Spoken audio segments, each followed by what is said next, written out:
The following program is meant for adult audiences only. If you are easily offended, you are choosing to be offended by continuing to watch. If jokes upset you, whether bad or good, you might end up crying. Being a bitch in life is difficult, I imagine, but you must find a way to continue. For all the haters and lurkers, hope you enjoy the show. For the bigot army, enjoy the show. Don't be a pussy. そうだ。テレビつけてもいいぞ。冒険アニメ。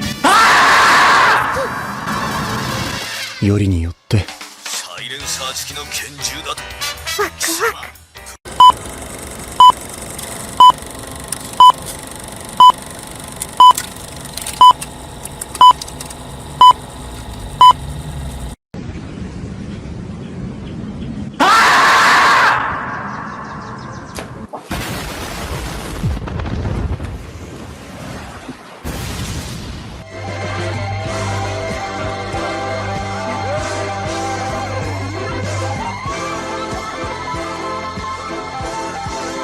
Here we go! Mucha lucha, mucha lucha.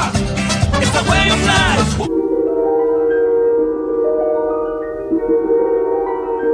There is a fifth dimension, beyond that which is known to man. It is a dimension as vast as space and as timeless as infinity. It is the middle ground between light and shadow, between science and superstition, and it lies between the pit of man's fears and the summit of his knowledge. This is the dimension of imagination. It is an area which we call the Grifter Zone. Good moo! Oh, you found your moo! My crew is big and it keeps getting bigger. That's 'cause Jesus Christ is. Man, I want to get drunk in a hotel room with you. That might be taken Phrasing. out of context. Gay, gay, gay. Oh. No.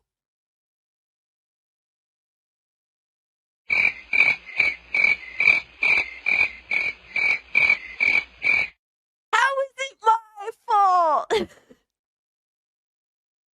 What?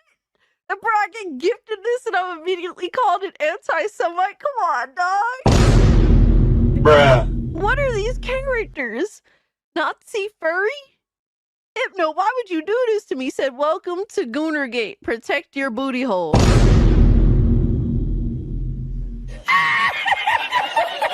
up, nerds? It's Alyssa Mercante, Kotaku senior editor, and nobody even wants you here.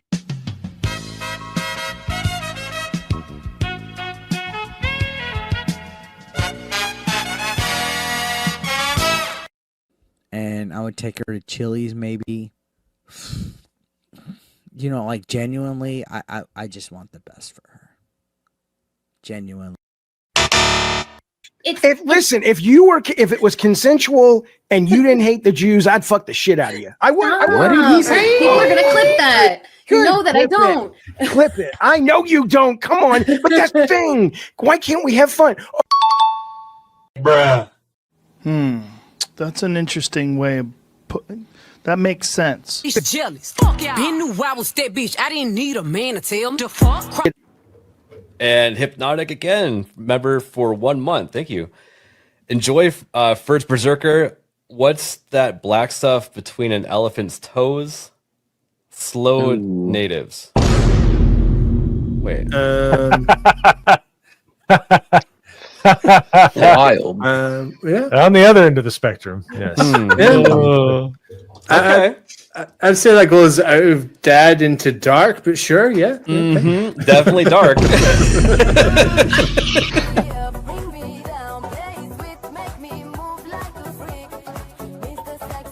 Somebody replies and it says, "This is embarrassing." And he says, "Not as embarrassing as your take on trans kids.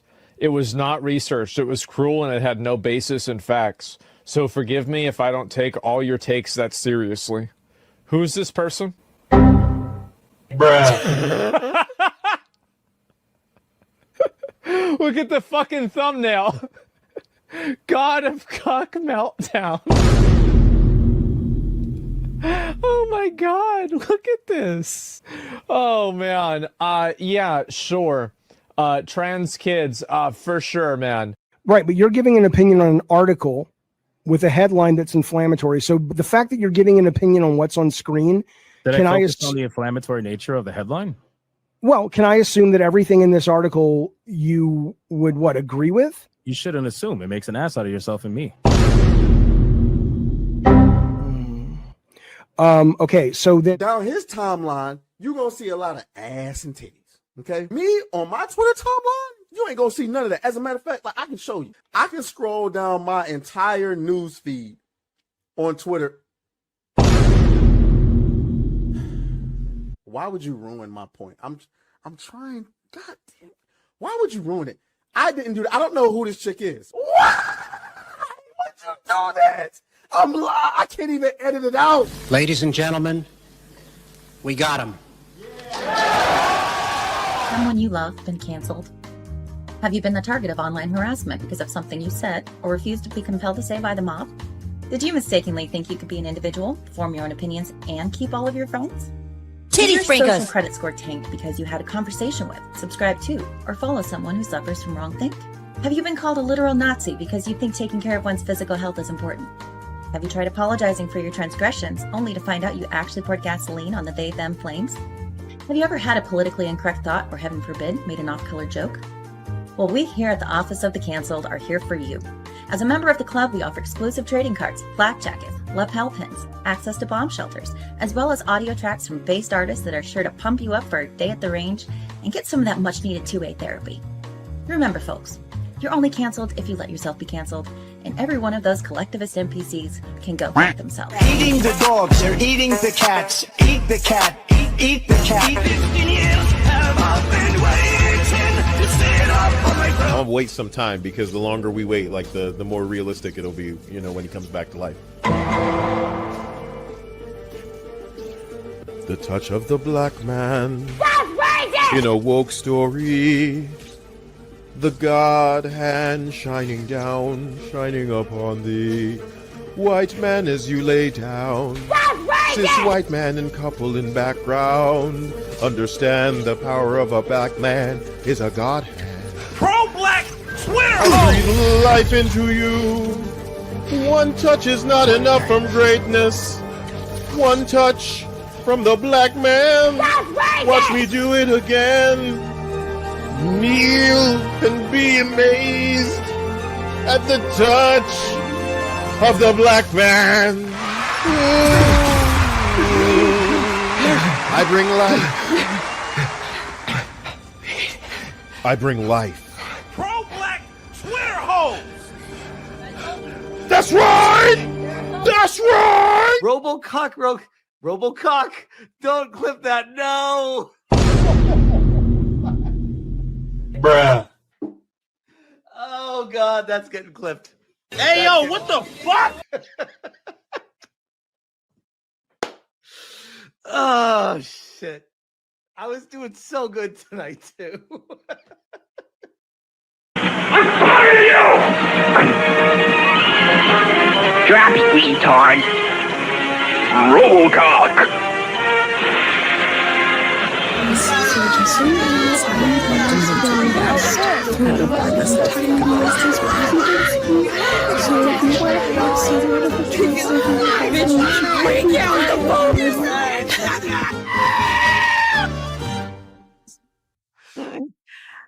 Good job, Daddy, not going on that incel show. I'm gonna buy you that Switch too now. I am the foot god, Kaida. Fight back! Fight back! Mamma mia.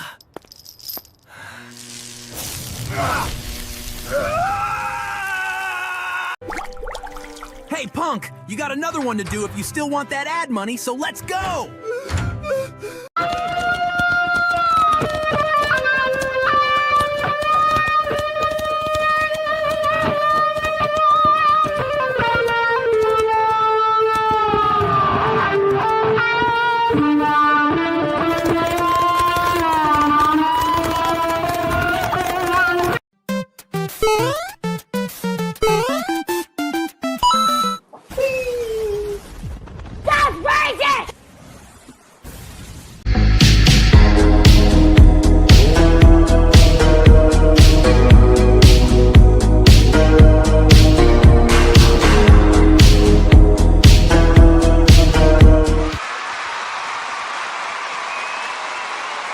All right.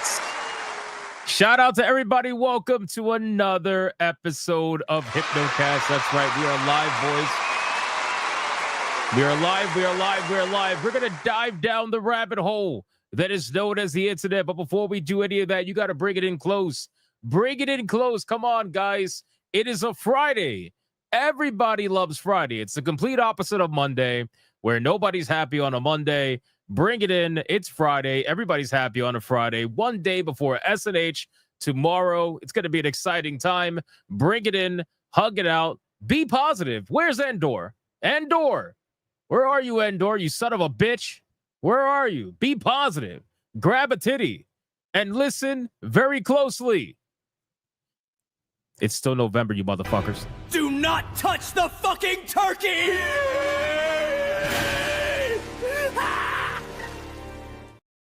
If you're watching on YouTube, like the stream.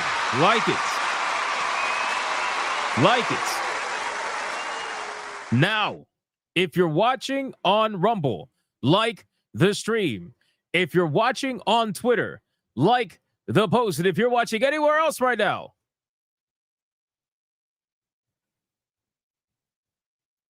you think Smash JT is good at video games?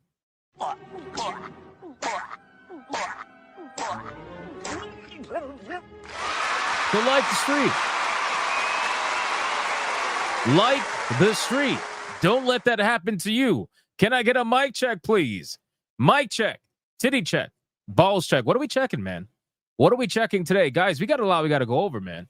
Just because it's Friday doesn't mean we don't got no job. We don't got nothing to do. Come on, it's Friday. There's a lot we got to go over, man. A lot of stuff we got to talk about. But what are we checking? What are we checking? Walter White voice? You're goddamn right. That's so gay, bro. Can you imagine Smash JT as Walter White? He would never. He would never. Absolutely never. Grunt check. There you go. Turkey dressing stain check from President Clinton.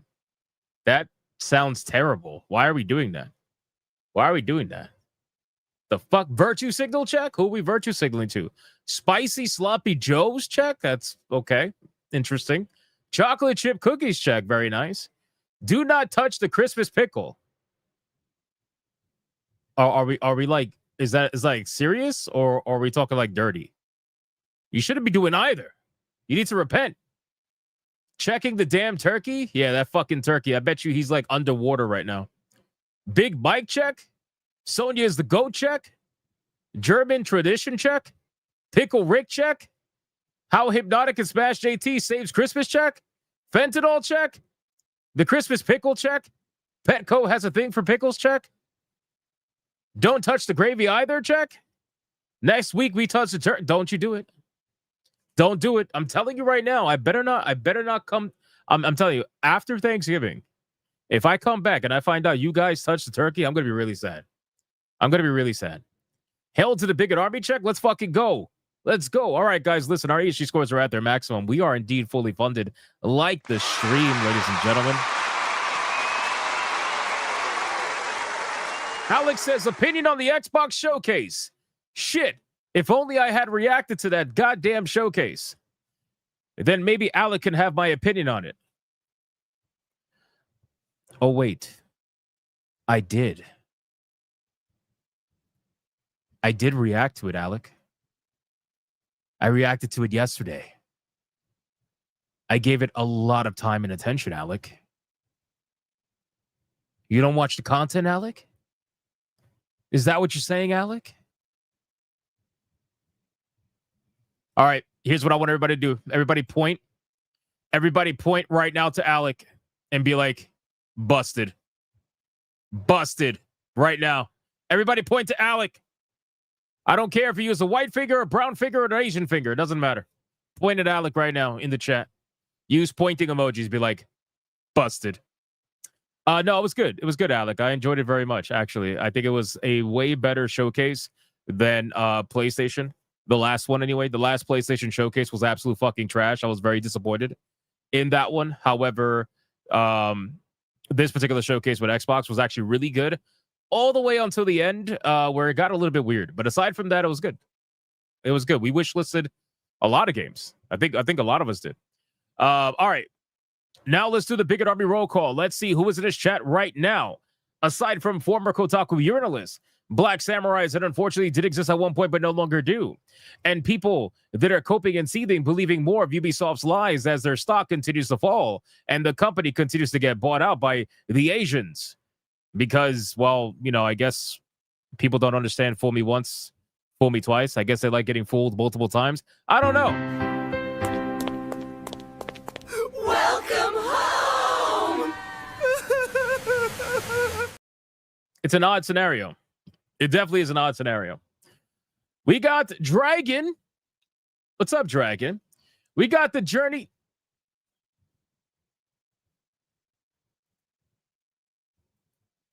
Holy shit. The Journey Turkey is in fucking Roswell, New Mexico? Is that a UFO over your head now? Bro, how did you get... Wait, weren't you just in Europe? Weren't you just in Europe? How'd you go from Europe to Roswell, New Mexico? Did the UFO drop you off? Did the UFO drop you? Oh my God, bro. This motherfucker's in Roswell, New Mexico.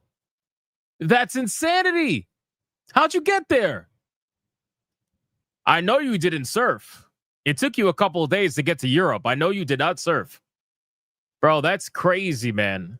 Let us know what kind of technology you find in Area 51. Are you gonna infiltrate Area 51, or are you gonna stay just in the area? I don't know. The turkey got probed. He probably did. The turkey probably got probed. I would check your booty hole if I were you. Sincerely, because I don't think the aliens are listening to me when we say don't touch the turkey. Do not touch the fucking turkey!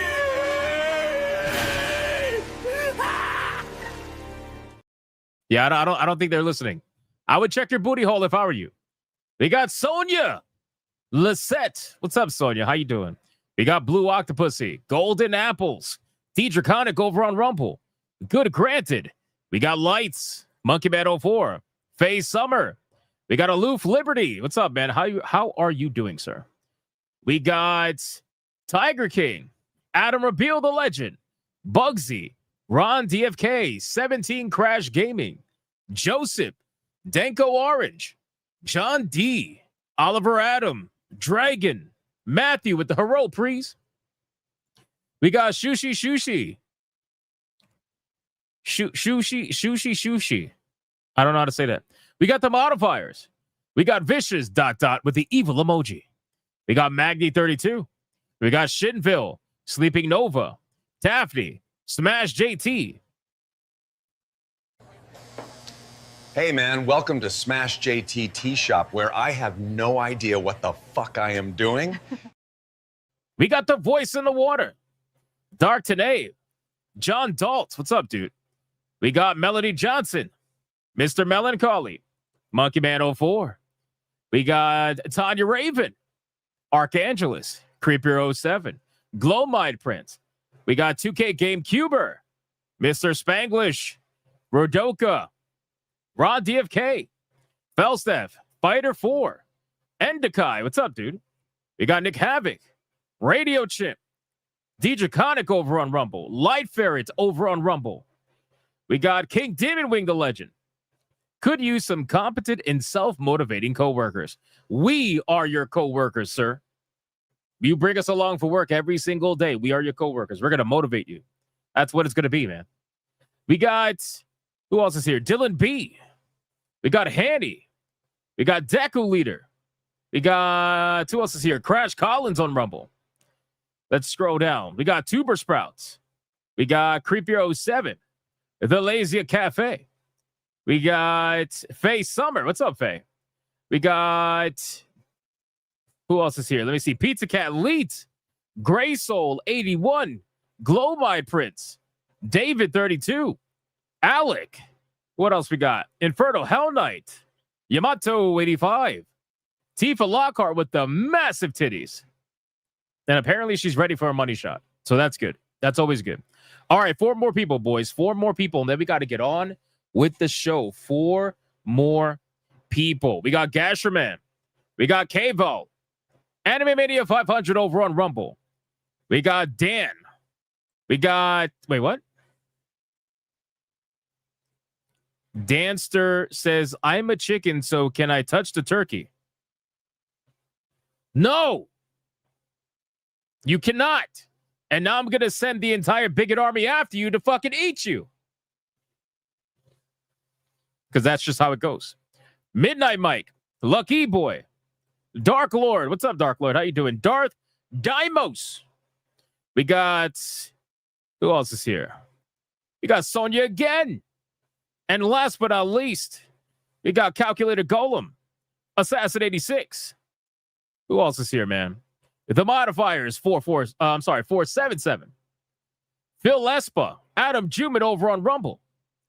And we got Judge Magister Gabrant. And of course, Smash JT, again, also known as, according to Sammy, quartering JT. And I can agree with that. All right, guys, I called out as many people as I possibly could. Let's sacrifice your fellow Bigot Army member. Listen, today's Money Shot, since it's a Friday, it's going to be a big one. It's going to be a big one. You goddamn right it's going to be a big one. We need somebody to open wide for this one. All right? You're not going to be able to do it half-assing it. Absolutely not. This is going to be a big one, boys.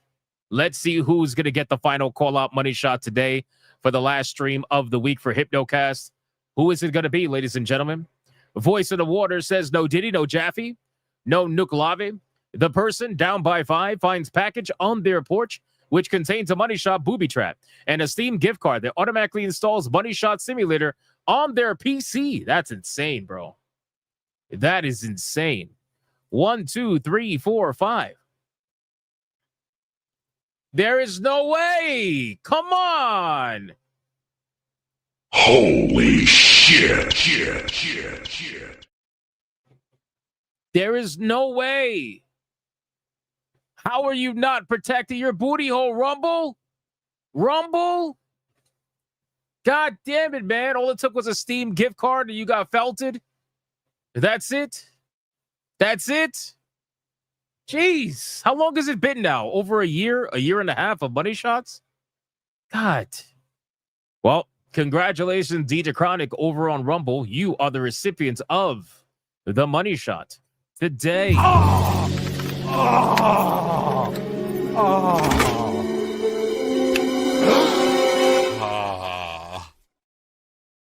What the? Like the stream. Like the stream. Go clean up, goddammit. All right, guys, listen. We got a lot we got to talk about today. Some of the things we're going to be covering today is the new Silent Hill trailer that I didn't get to react to yesterday because the Xbox showcase took all of our time, but we're going to be able to react to it today. We're going to check out the new Silent Hill trailer. It's a new movie coming out in 2026. People are saying it's staying relatively true. You know, relatively is the key word. Relatively true to the Silent Hill 2 video game. And Silent Hill 2 is my favorite Silent Hill, so I definitely want to check it out. See what's going on with that, because I haven't been able to see it yet.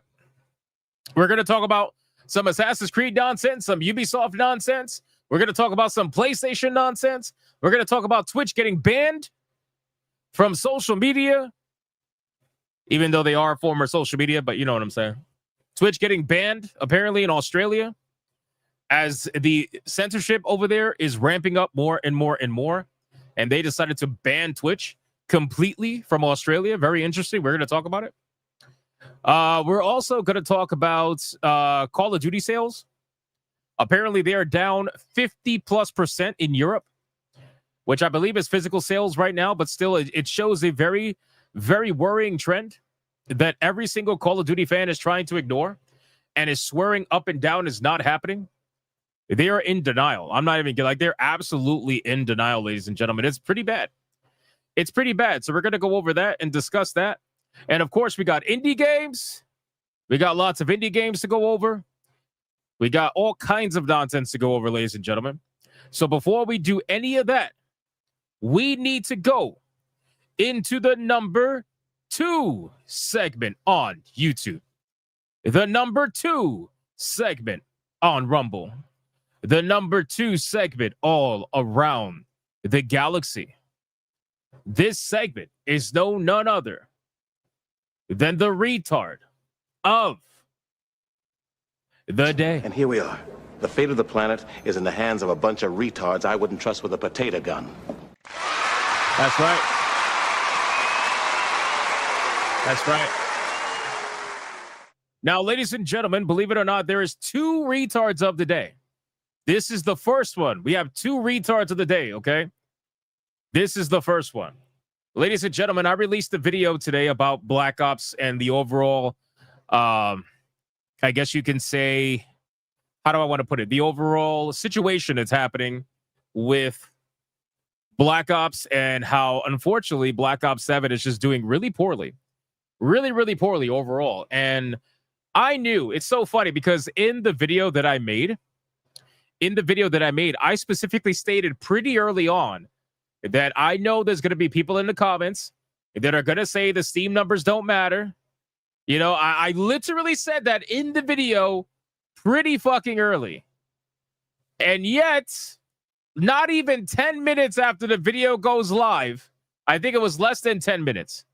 Less than 10 minutes before the video goes live, somebody takes the bait. And who takes the bait? Unironically, it's somebody with a name called Xbot. Why am I not surprised, ladies and gentlemen? Holy shit. So, watching the video where I specifically stated that somebody like him was going to show up, he ends up commenting and he says, I'm going to laugh at this video when they come out and talk about how well it did this year. Steam numbers don't mean anything for a game that is on Game Pass.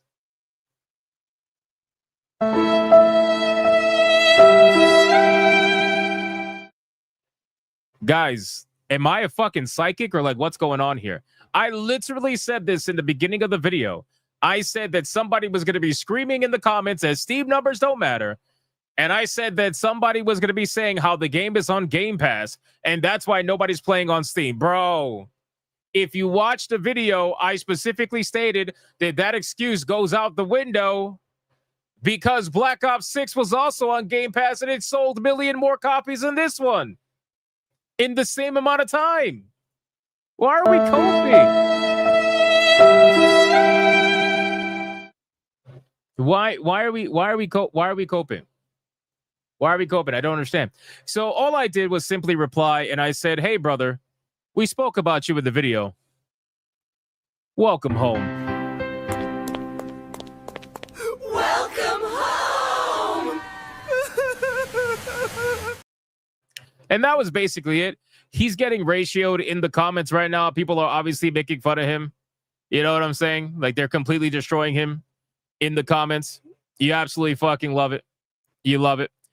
And you know, at the end of the day, ladies and gentlemen, this is exactly what I predicted because it's so easy to predict. These people make it so obvious what their argument's going to be. I already know what their argument's going to be before they even say it. It's sad, man. What the fuck? Hypnotic, yeah, you made a point in the video about people bringing up Steve numbers. What the fuck is Steam numbers?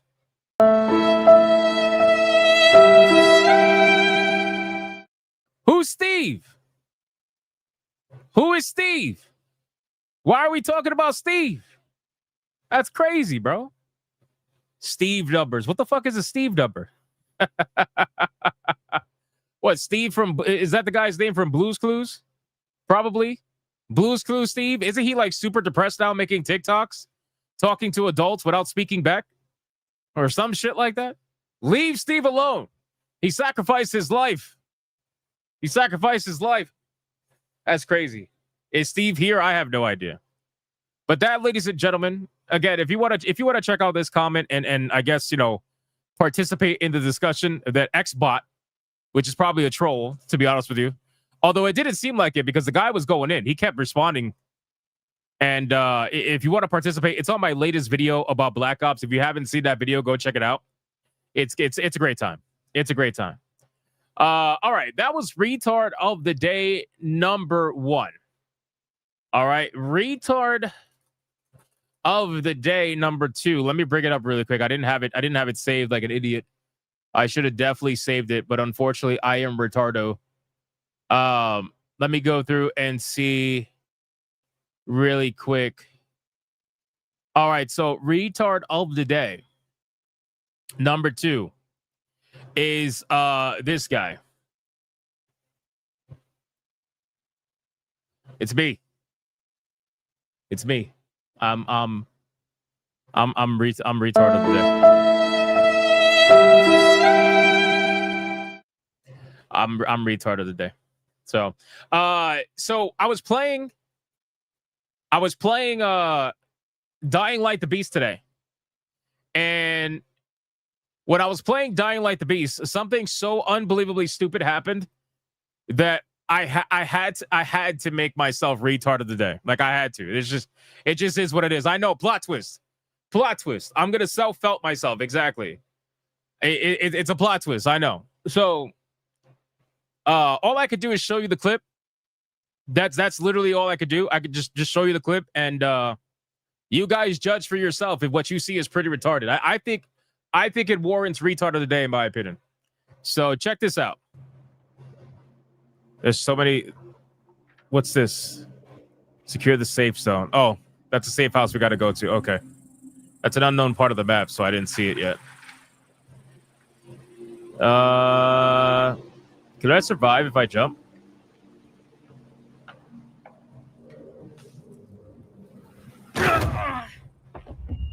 Nope. Holy shit. Nope. Shit. Nope.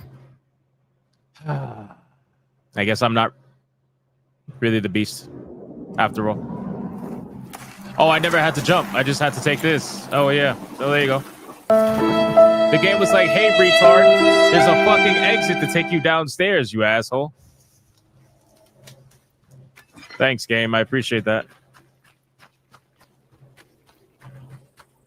That's it. It's all Kathy's fault. Fuck you, Kathy. That's literally it. So, yeah, I did that. That was kind of dumb. I looked around for a shortcut to get back downstairs, not realizing there was like a pulley to bring me back down. So I was like, well, maybe I could just jump. Nope. And that, ladies and gentlemen, is your retards of the day. Yep, I'm one of them. It is what it is. I can admit it when I fuck up. That was pretty bad. All right, boys, it is time to get into the number 1 segment on YouTube. God knows they're in here waiting desperately for it to happen. The number 1 segment on Rumble, number 1 segment all around the galaxy. This segment is none other than the pre-stream legends. Money, print money, cash, money, well, capitalism, raise a bunch of money, more money, heaps and heaps of money, print money, cash, money, well, capitalism, raise a bunch of money, super chat, money. As salty as the sea, calling us no-code names. SJW screaming, but it's money they blame. Burning with envy, they're falling flat. They can't handle the sound of a super chat. That's right. It is the pre-stream legends, ladies and gentlemen. Let's give them what they want. You said his channel was dying and he wouldn't get any more donations. So why aren't we getting fucking donations? Very sad. Very, very, very sad, ladies and gentlemen. Let's go over the pre-stream legends. But before I do any of that, I got a quick announcement to make. So, as I told you guys a couple of days ago, we are no longer going to be doing video segments within the stream because, number 1, it allows me to make the stream more fun, just overall. And number 2, I wanted to up the quality of my videos. I've gotten a lot of feedback on my videos over the last 2 or 3 videos. You guys seem to be really enjoying it. And I could tell because, as expected, the views have magically shot back up to like 15, 20,000 per video range now. So things are clearly working, in the right direction. But unfortunately, by doing my own videos with that level of editing, I give up like 3 to 4 hours a day editing that one video that I would otherwise use for streaming. But fun fact, I managed to get into negotiations with somebody who is an established video creator and editor, and we closed on that deal today, which means that I am now going to be paying a very expensive editor in order to do the videos, which will allow me to get back my free time, which means the streams that I would have to have given up, the Griffcast that I would have to have given up, the extra ones. Well, I don't have to give it up anymore. So that is going to be awesome. He's starting tomorrow. Yeah, RIP Wallet. Yeah, I know. It's all good, though, because you know what? I didn't want to lower my quality. I didn't want to lower the video's quality. You guys seem to be enjoying it.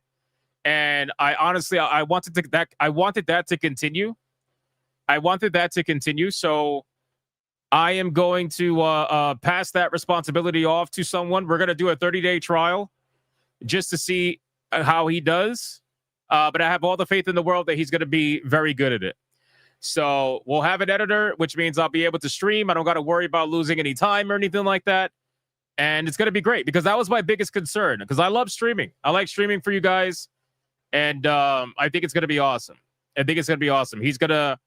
He might even do even better edits than I was doing. So I think it'll be great. So I wanted you guys to know that so we can be excited for that. So I'll be able to have time to do extra Griffcasts and whatnot. It's going to be awesome. So I have renamed the bank from Trust Fund Bank to Editor Bank now because that's just the fucking reality of it. That's just the reality of it. So we're gonna call it Editor Bank.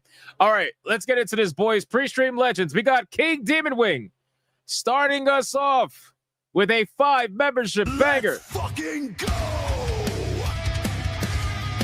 It's a membership banger! Shout out to King Demon Wing with the 5 membership banger, and considering that was the first one of the stream, you already know what that means.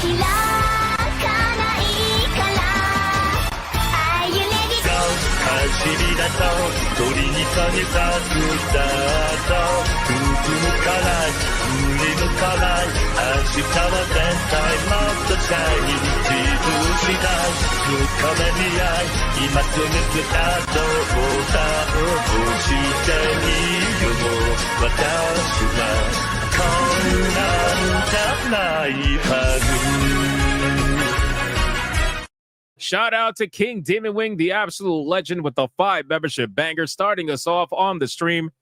Thank you so much, man. I appreciate that, dude. And then we got this fucking legend, Dr. Spike, who unironically was demanding more Griffcasts, and now I'm going to be able to do more because I have an editor now. But shout out to Dr. Spike with the 5 membership banger. I'm going to give you a special one for this. Hey, yo, Buck, is that what I think it is? Well, golly, Chuck, it's a membership banger. It's a membership banger. Shout out to Dr. Spike. Thank you so much for the 5 memberships. Mr. Melancholy with a 2. Fuck Twitch and fuck Creepy Clancy. Hail, everyone. What's up, Mr. Melancholy? How you doing? How you doing, my man? Hope you're doing good. And then Dr. Spike. Dr. Spike dropping a $100 Red Boy Hyper. Here we go! Mucha lucha! Mucha lucha! It's the way of life! Mucha lucha! And he says, your choice. I got to be honest with you, man. So I'm in a really hype mood. I'm in a really good mood, obviously, because I hired an editor and shit. So I'm in a really good mood. So I need some hype music. I need hype music. And the 2 that have the most hype music out of all the clips, in my opinion, are the Fairies and the Warhammer Girls. Right? So, like, obviously, I prefer the Fairies. So since you said my choice, that's what we're going to start with. All right, boys, it's another Red Boy Hyper Banger. Let's bring the ladies in! Holy shit!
Shout out to Dr. Spike with the $100 Red Boy Hyperbanger. I appreciate that, brother. Thank you so much. Legendary, man. 1 out of 5 so far. 1 out of 5. Not a bad way to start. And then we got Peaches and Cream dropping a massive 10 membership mega bank. Fucking go! It's a membership banger! Shout out to Peaches and Cream. Thank you so much for the 10 membership banger. I appreciate that very much. Legendary. Absolutely legendary. And then Randall Hess throwing in a membership into the membership train. Thank you so much, Randall Hess. I appreciate that. And then Gray Soul threw in a 5 membership bang. Let's fucking go! It's a membership banger! Shout out to Gray Soul. Thank you so much for the 5 membership banger. I appreciate that. And then we got Tuber Sprouts with a 5. You should check out the trailers for a game called Coveted from Legion Studios, Inc. Coveted. Was that an indie game or something? I could definitely check that out. Thank you, Tuber Sprouts. I appreciate the 5. Alice Lovely with a $4.99 super sticker. Thank you so much, Alice Lovely. I appreciate that. Gears with a 5. Been playing Total Chaos all night, and that game is insane. The ambience and sound design is really top tier. So scary. Great quality game. God, the amount of people who talk about this game, I have to play it. I'm telling you, like, I can't skip Ninja Gaiden. Like, I want to play Ninja Gaiden, and I'm already playing Dying Light, so I got to finish that. So it's going to be Dying Light, Ninja Gaiden, and probably Total Chaos after that. Even though I just got finished playing a lot of horror games, I don't care. I want to play that game. Something's telling me it's a really good game, just by looking at it. I can't explain it.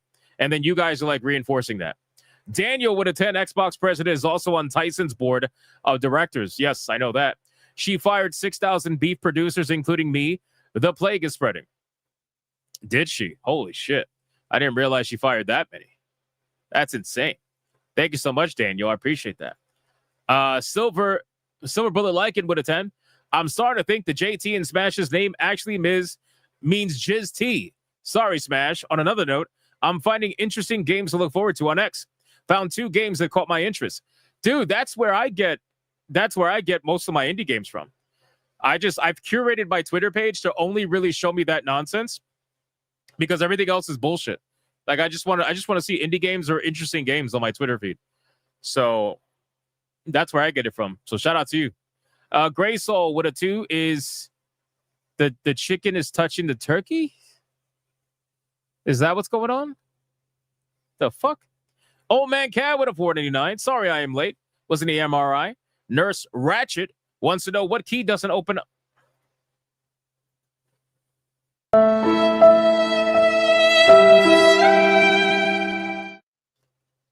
I'm glad you still got your memory, Old Man Cat, you bastard. God damn it. I haven't heard this joke in a while. Now he's bringing it back. He's bringing it back. Fuck. Guts of Rivia with a 25. I was there, Gandalf, 3,000 years when video games were rewarded for being good games and not how many of the developers prefer to take it up the ass. Sad but true, man. Sad but true. Good times, I'm sure those were. Adair Soto with a 5. You were the chosen one, Hypno. It says you called out the retard, not join them to bring balance in the hypnotic army, not to leave the darkness. Shout out to Adair Soto. Thank you for the 5. I appreciate that. And then we got the Mervoth with a 2, stepping up as a YouTuber, hiring an editor, LOL. I've had an editor twice in the past. And they did good work. It's just not many people can keep up with my kind of schedule. Just to be fair, like it's just that's why I just gave up on having an editor for a long time, because I just was like, nobody's going to be able to keep up. So I'm going to try again. Like I said, we got a 30-day trial coming. We'll see how it goes. Dr. Spike with a 10 says small editor bank donation. Thank you, Dr. Spike. I think this was the dono that got us officially over tier 1 already. And we're not even done with the pre-stream legend. So shout out to you guys. Appreciate that. And thank you, Dr. Spike, for the 10. Anubis Hentai Hades with a 2 has a turkey army. She's going to touch them all. Bro, what the fuck? You literally have turkeys behind. Bro, you guys are going crazy with these profile pictures. Old Man Cat with a 989. Are we ever going to cover Cinder City? I saw Cinder City. I saw the gameplay for it. I gotta be honest with you. I am wholly uninterested, old man cat. I'm not gonna lie to you. Like the game did not look that great at all. It seemed like one of those. I'm trying to remember the name of the game that I was gonna compare it to, but I'm not really super interested. Maybe if they drop another trailer and it looks a little bit different, then perhaps I'll go down that route. But as of right now, not super interested. Thank you, old man cat, for the 9.99. Then we got Dark Dimos with a 9.99. There was a break-in at the wig factory. Police are combing the area. Really? Combing the area. That's what we're doing now? This fucking guy. Shout out to Dark Dimos. Thank you for the 9.99. Over on Rumble, we got Torinol with a 5 with some lore. In the aftermath, the judge ordered the Turkites to keep 50 yards away from me. I was ordered to never touch a music instrument again. You want a turkey tail? Ask the Turkites of the Foul Dominion. I hope people are writing this down, because at the end of November, we should have an entire lore book on the Turkites. I think that'll be a good thing for sure. We got D Draconic with $1. I got Crash Collins' buddy shot it not too long ago. I knew the day would come. Anyway, congrats on your editor. I saw what you did there. I knew the day would come. I saw what you did there, man. I saw what you did there. Very nice. Very nice little pun there. Whether you meant it or not. Very nice. And we got Crash Collins with a 5 saying Eve. What the fuck? But bro, you're like 3 waifu battles behind. Shout out to Crash Collins. Thank you for the 5. I appreciate that. And I think that's it. We are fully caught up. We are fully caught up, ladies and gentlemen. So now we're going to get into the... Yo. Dr. Spike, I don't know if you're in the chat right now. Crash Collins just donated $1.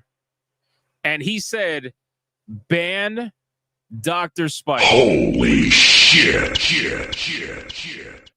Holy shit.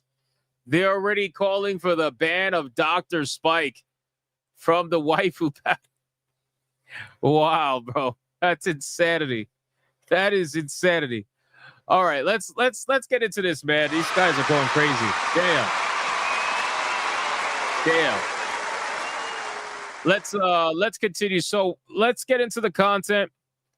I don't have any funny videos, but I do have a very interesting topic that I want to go over. Because I'm sure you guys are aware of this, probably because of Asmongold, but we'll talk about it. Crash Collins for $1 says justice for Eve. This man is coping so hard right now about Eve, it's not even funny. Naked Flip Shazam with a 2 says boobies. Nice. I don't know if you guys are aware of this, okay? But in the game, where wins beat, there is, it's a free-to-play game, right? So with the free-to-play game, what happens? We have a situation where obviously microtransactions are going to become the thing, right? It's going to become the thing. Well, I don't know if you guys are aware of this, but what if I told you that there is, in fact, in Where Wins Beat, a $40,000 microtransaction? What if I, for those of you that didn't know of that, does that shock the shit out of you? Does that shock the shit out of you? A $40,000 microtransaction, right? A $40,000 microtransaction. Now, you're probably asking, well, what the fuck are you talking about? Well, I'm going to show you what that $40,000 microtransaction is. So, and again, I don't know the details of it. Outside of like it offers you, I don't know, a whole bunch of shit. It's ridiculous. Anyway, so the $40,000 microtransaction, and by micro, it's really not that micro, is this like insane fucking boat. Apparently, this boat is massive. Is this a mistake? No, it's not a mistake. Okay. That's in yen. No, it's not in yen. It is 100% in USD. It requires 150 something of an item that would cost you an average of $500 to get 2 of them. It's a massive, massive boat. Okay. Like we're talking massive. And on this boat, the player gets access to their own personal wardrobe of like this angelic armor that makes you look like fucking Jesus, right? And it gives you a whole bunch of other shit that other people who get access to the boat can access that stuff too. It's ridiculous how big this thing is, okay?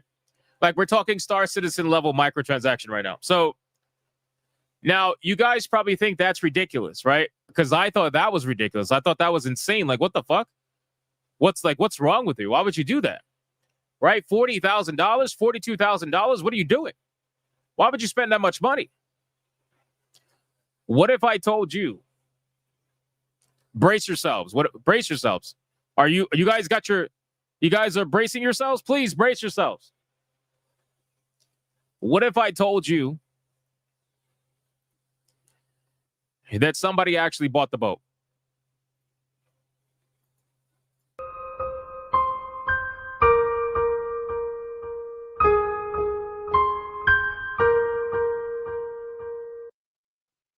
Holy shit. What if I'm still trying to comprehend this. I'm still trying to I really am. I'm still trying to comprehend this, bro. What if I told you somebody bought the boat? Bro, someone actually bought the $42,000 boat. This is the armor that you get when you buy the boat, okay? This is the armor that you get. And, you know, it makes you all, like, angelic looking and shit. And here you can see players on the boat. You can see how massive the boat is because, obviously, look how tiny each player looks. This is unbelievable. Unbelievable. If you scroll down, where there was somebody who was saying, hold on. No. Here we go. This ship is very good. It has no combat power bonus for characters, only cool clothing and lighting effects. This ship is like a communist. If wealthy people drive it on a trip, all players can board and play, wear wealthy clothes, and receive rewards. Bro, we must thank them because they are prolonging this game service. That is, you know, as crazy as this is, the fact that there is somebody out there that bought this, that's kind of true. It's kind of true because these whales are what is going to keep this game running. The people that spend $42,000 on a singular item in a fucking video game. Holy shit, man. This person says, I was literally just on that boat yesterday. The fact that you could try out every outfit they have is cool. I'm pretty sure they have every purchasable and gacha outfit. The only outfits they don't have are the ones that require grinding, like sect outfits, exploration, etc. So you can go on the guy's boat and you could try out every single paid outfit, apparently, that the person owns. I don't really know how this works. All I know is this motherfucker has a $40,000 boat.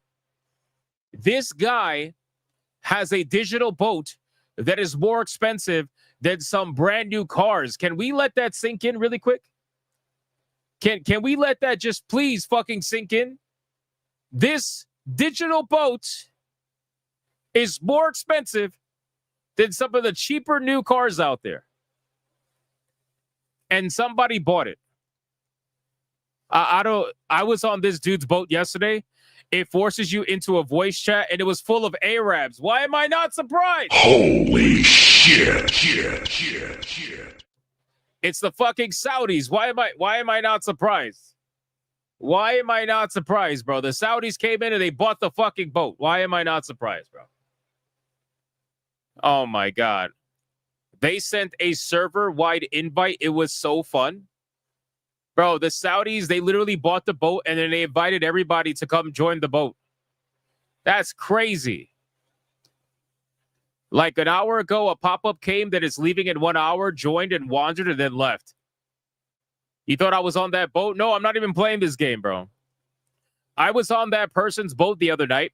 A part of me thinks it's someone that works for the game itself and shows off all the content to try and coax people to do the gacha pulls. I watched someone on YouTube drop $600 and he only got one legendary item. That's possible. That could be possible. But part of me thinks that's probably not possible. I don't know. We'll see. We'll see, I guess. Someone did let 200K go because they got unlucky with the gacha draw. It's only logical, especially in China, where people flaunt their wealth. Terrible practice for a game.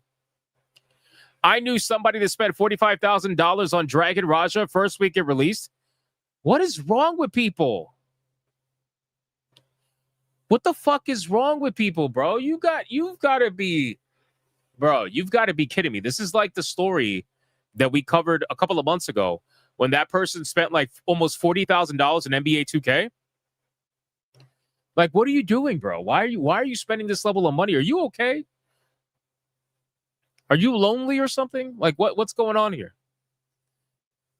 People like this are who EA is after? Yeah, dude, I'm telling you, man. It is, again, if somebody bought this, if somebody actually bought this, I'm always an advocate for do what you want with your money, but there has to be some level of like, bro, there's something wrong with you. There's something wrong with you. Like, this is a $42,000 digital item from a video game that just started. You have no idea if this game is going to survive the next couple of years. And you dropped $40-something thousand. I don't know, bro. I don't know. And you know what's crazy? What if somebody else does it? Because you know why people drop money like this, right? People drop money like this because they got more money than they know what to do with. And they like the attention and they want to feel special for having something that nobody else has. So what happens if somebody else gets it? And then another person and then another person. Now suddenly you're not as special as you were when you were the first one that bought it. And now what are you going to do? You going to quit? You going to lose your fucking mind? You know, it's like, I don't know, man.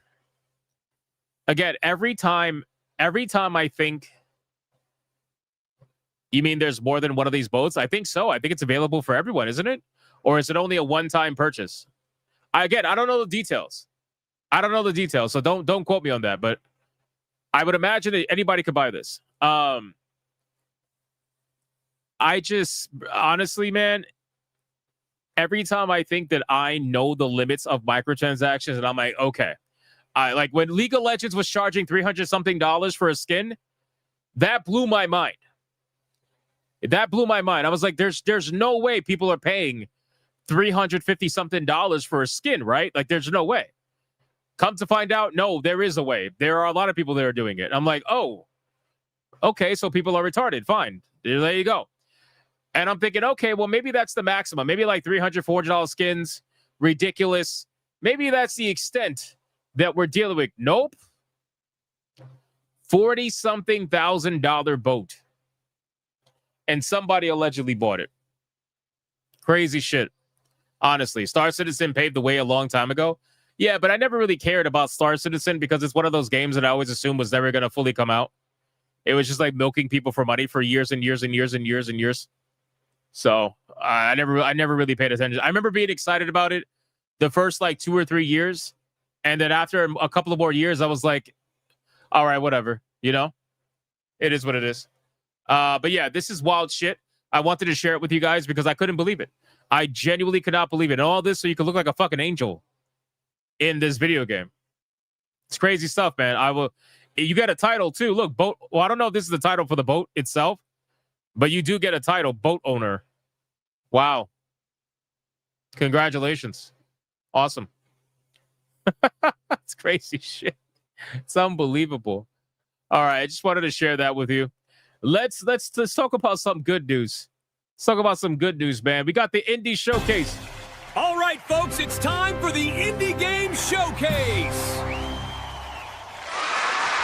All right. This game is very, very, very interesting to me. Very interesting to me.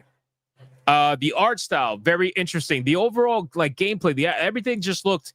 When I saw it on Twitter, I was like, wow, this looks really cool. Never heard of this.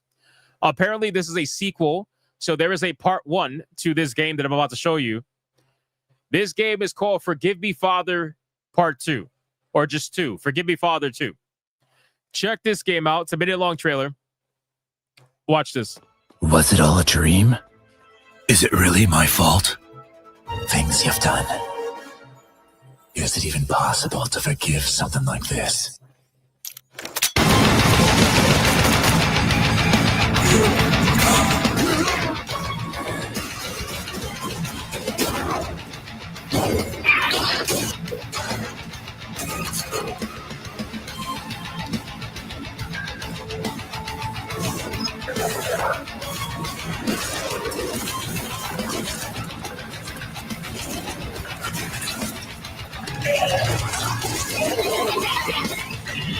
Bro, the animation for this thing is fucking crazy.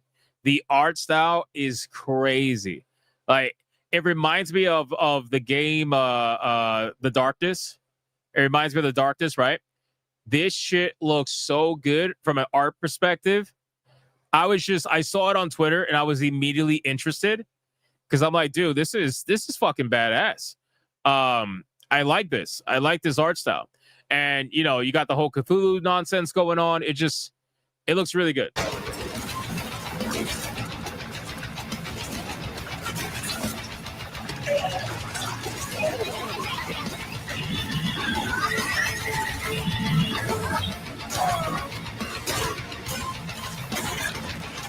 And apparently there's melee combat too, which is kind of cool. I didn't realize that when I watched the trailer on Twitter. I thought it was just gun gameplay. But nah, you got melee combat, and it's very comic booky. Like they do the whole like headshot. Every time you get a headshot, it puts the word out there. You know what I mean?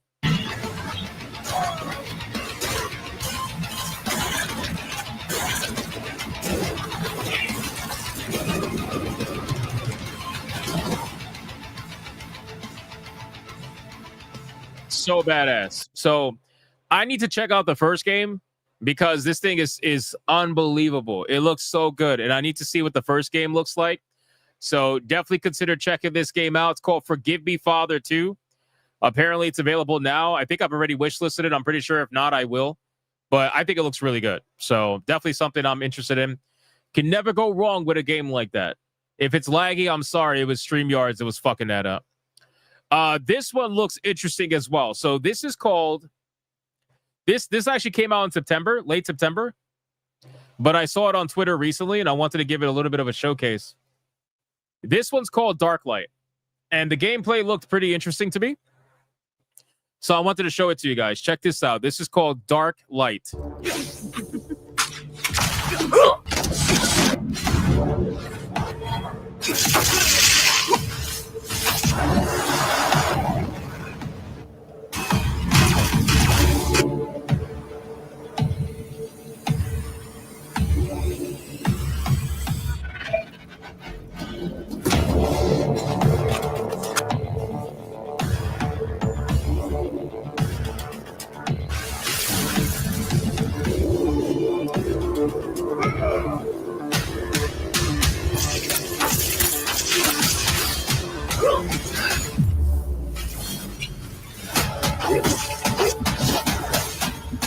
Games like this, they sell me on animation, right? Like combat animation, music, and overall art style. Like if you got all three of those things, I am willing to explore games like that are just so interesting to look at and to play because this has that. And I think it looks really, really good. Well, let's continue.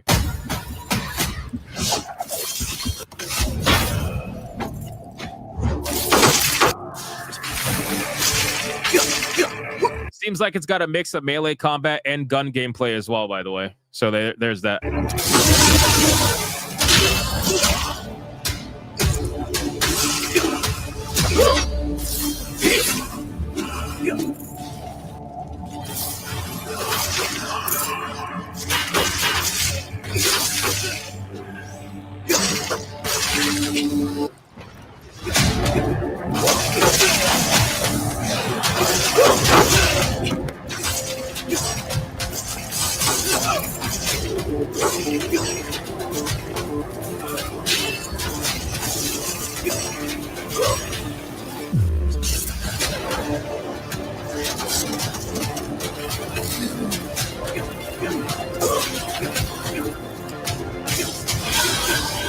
That looks cool.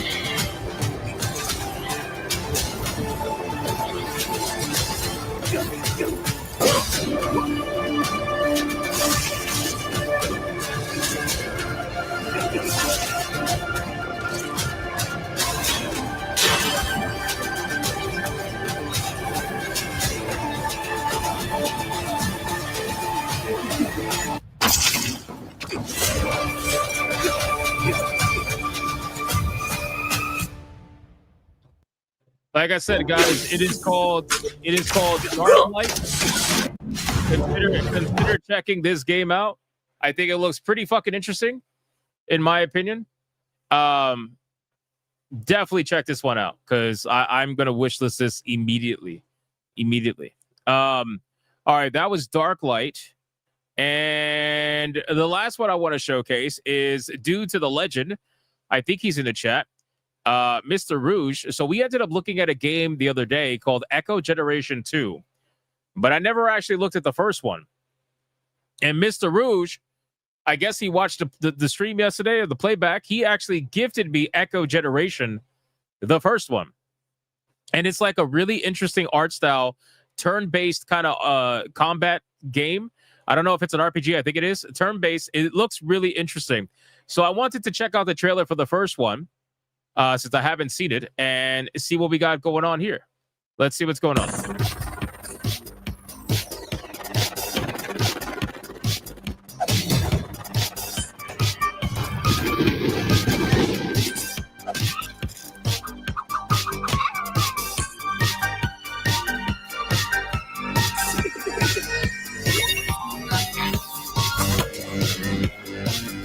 It's so funny because now that we're looking at the first trailer, you can see where they upgraded in the second trailer. It's so interesting going back and watching the older games.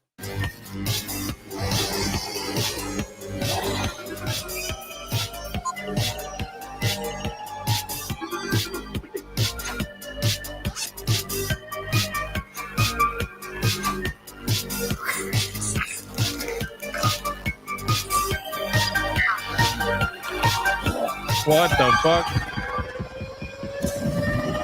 It won Best Indie Game. Wow.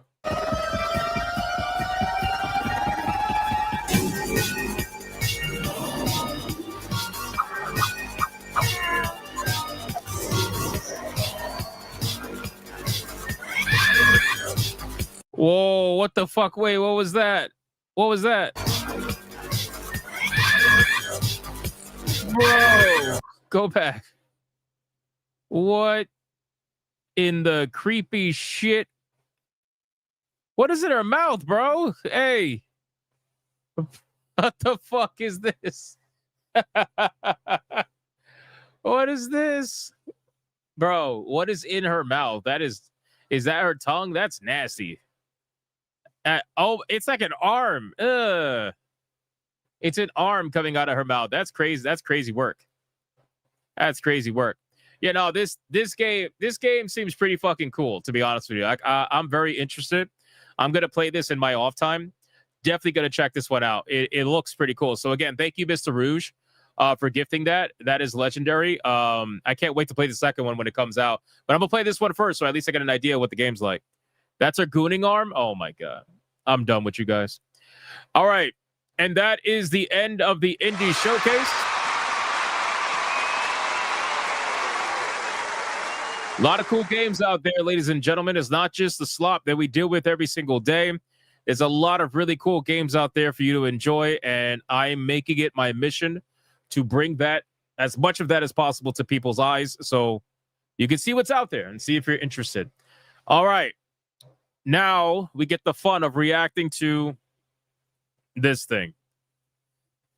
So, Silent Hill is making a comeback, but this time it's in theaters, ladies and gentlemen. It's literally called Return to Silent Hill. It's going to be coming out in 2026. People have been asking me to check out this trailer. What do I think about this trailer? Blah, blah, blah, blah. So, time to check it out, right? Now, people were telling me that the movie seems like it's staying fairly true from a story perspective to the second game, which is what this one is based off of, I believe. But right off the bat, if this is who I think it is, he looks nothing like the fucking character. But I guess we'll see. We'll find out. So let's check this out. This is Silent Hill. I'm sorry, Return to Silent Hill, the official trailer. It dropped a couple of days ago. Here we go.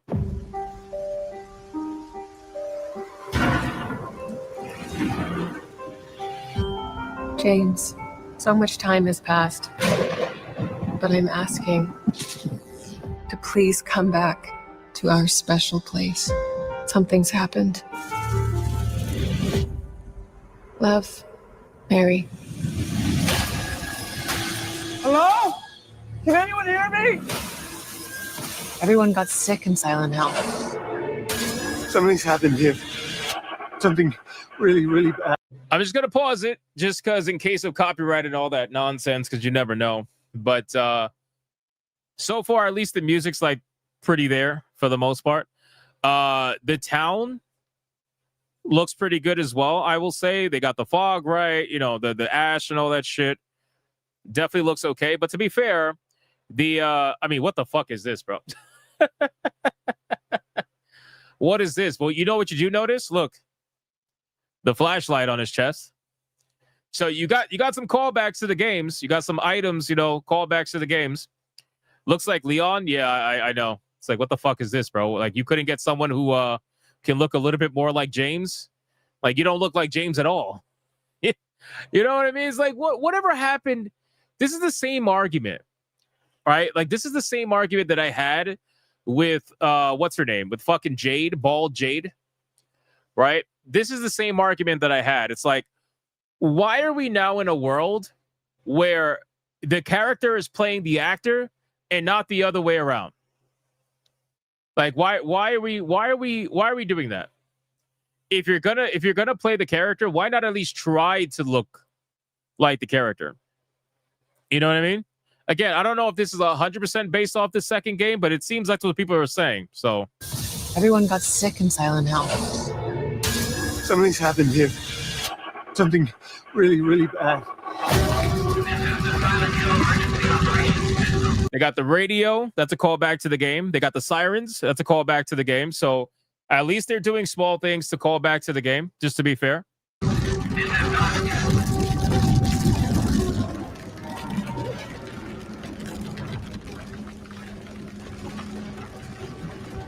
That's cool.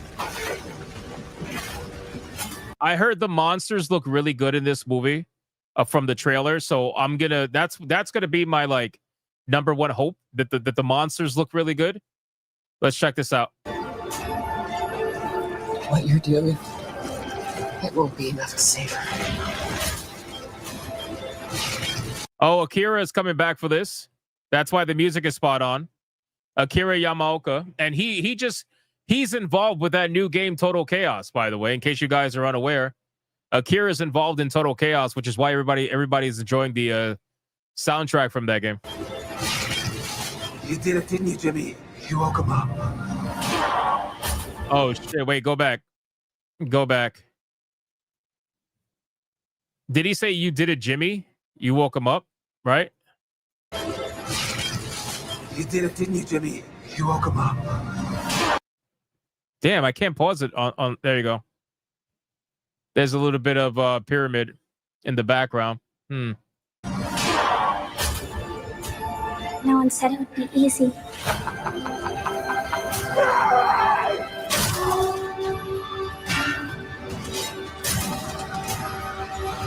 Well, look, it is based on the second game. Bro, this looks like AI, bro. This is like a skeleton face over here in the background. This is not even a covered up nurse. You can literally see the skeletal face. I guarantee you they're using AI for this shit. But look who it is, man. The Moaner herself. It's the Moaner herself. And look, they made her blonde. They gave her the red outfit. So they clearly know, like, hey, try to make it look like the character. So if she looks like her character, why the fuck does he look like this? You know what I mean? I mean, she's missing the titties for sure. There's like no titties there. Very sad. Very, very sad. But aside from that, like you're definitely. I mean, the wig looks really bad. I'm not gonna lie. I don't know. I'm just saying. I'm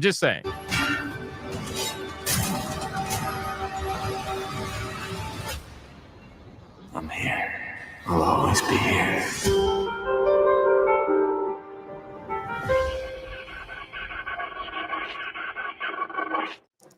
What did that say? You live here now? Exclusively in theaters, January 23rd. Oh, this is coming out soon. Wow, this is coming out pretty soon. I'm shocked. Listen, I don't hate it. I don't hate it, but I don't love it either. There's a lot of good callbacks to the game for sure. Oh, it literally said based on the game Silent Hill 2. Duh, wow, I completely missed that. All right, so that's my bad. So this is based on Silent Hill 2. I will say that the visual effects, at least for the town, looks pretty good. The transformation to the other world looked pretty cool. The nurses looked okay, except for the one that had a skull face for some reason. What are you, Ghost Rider? It looks a little weird. But I'm kind of like in between.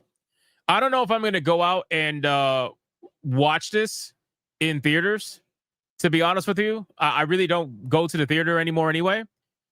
It would have to have been something that was really like mind-blowing for me to say, you know what, I'll go watch it in the theaters. But definitely interesting visuals overall. Aside from that, like this part was cool. When it transformed to the other world was really cool. But yeah, I just like, what the fuck, bro? I don't know. He's throwing me off. Is it me? Is it me? Like, he's just throwing me off. He doesn't look like James at all. I don't know. Maybe it's me. What do you guys think? Is he throwing you off? He's throwing me off. You know? Stone pretends to be James? Yeah, I guess. I don't know. This looked really good. I thought this looked cool. I'm sure the music is going to be really good because Akira's doing the music. Pyramid Head needs to look badass if he's going to make a statement in this game. I mean, in this movie. So I don't know. We'll see. We'll see how this goes. But for me, I'm not fully sold on this. Not yet. Maybe I got to see another trailer. Look, another one, bro. This is definitely AI because these nurses are not consistent. The further back the nurses get, the more they look like skeletons. Look, you can see like the skeletal face in the background, whereas in the front, they're obviously bandaged up and they all look consistent up front. But in the background, they have skull faces in the background. It's because the AI can't distinguish between, they're probably taking these masks and making it think it's a skull, and then they're fucking up in the background. Time to count the fingers. I mean I can't count the fingers, bro. It's too much in the background. See, this looks good. I don't know what this shit is, but this looks fine. Again, I would not be, look again, see? Skull in the background. I don't know, man. They most likely are using AI to some extent. Oh, this was like skull over here. It like transformed into a skull halfway through. The fuck? Crazy shit. We shall see. But yeah, this is like, I'm 50-50 on this. I can't tell you. I'll wait for another trailer if there is another trailer, and I'll let you know if I'm gonna see it in theaters. But there's a really good chance that I'm not gonna see it in theaters. I'm just being real with you. There's a really good chance. So we'll see. We'll see how it goes. All right, let's move on from that. Let's X that out. Let's go to where are we at? One more game we want to check out. There's a new game apparently coming from the developers of Genshin Impact. They've announced a new game called Varsa Pura, I think it's called. It's an Unreal Engine 5 realistic open world game that tackles supernatural phenomena, apparently. I only can see this 45-second clip on X, so I'm going to share this right now. Let's see what's going on with this. Any audio? There's no fucking audio. All right, we're just gonna go along with it. Graphically speaking, looks pretty good, to be honest with you. I don't know if this is gameplay or if this is Oh, it is. It is gameplay. It's gonna be another gotcha game, probably. I mean, that looks really good. Graphically speaking, that's pretty top tier. So what are they gonna mix? Like anime waifus with a realistic world setting?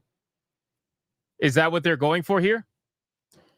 Because the graphics look really good, but then the characters are like, anime waifus. So I don't know how that's gonna work. But remind you of Final Fantasy 15?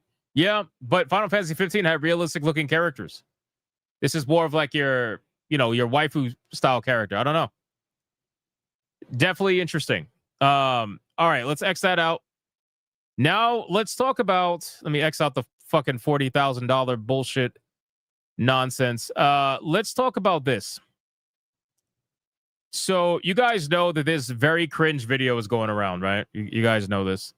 I'll replay it for the people who might have missed yesterday's stream, but let's go over this really quick. So you guys know about this cringe video from the Expedition 33 Mael voice actress, right? You guys know about this video. If you don't, we're going to go over it anyway.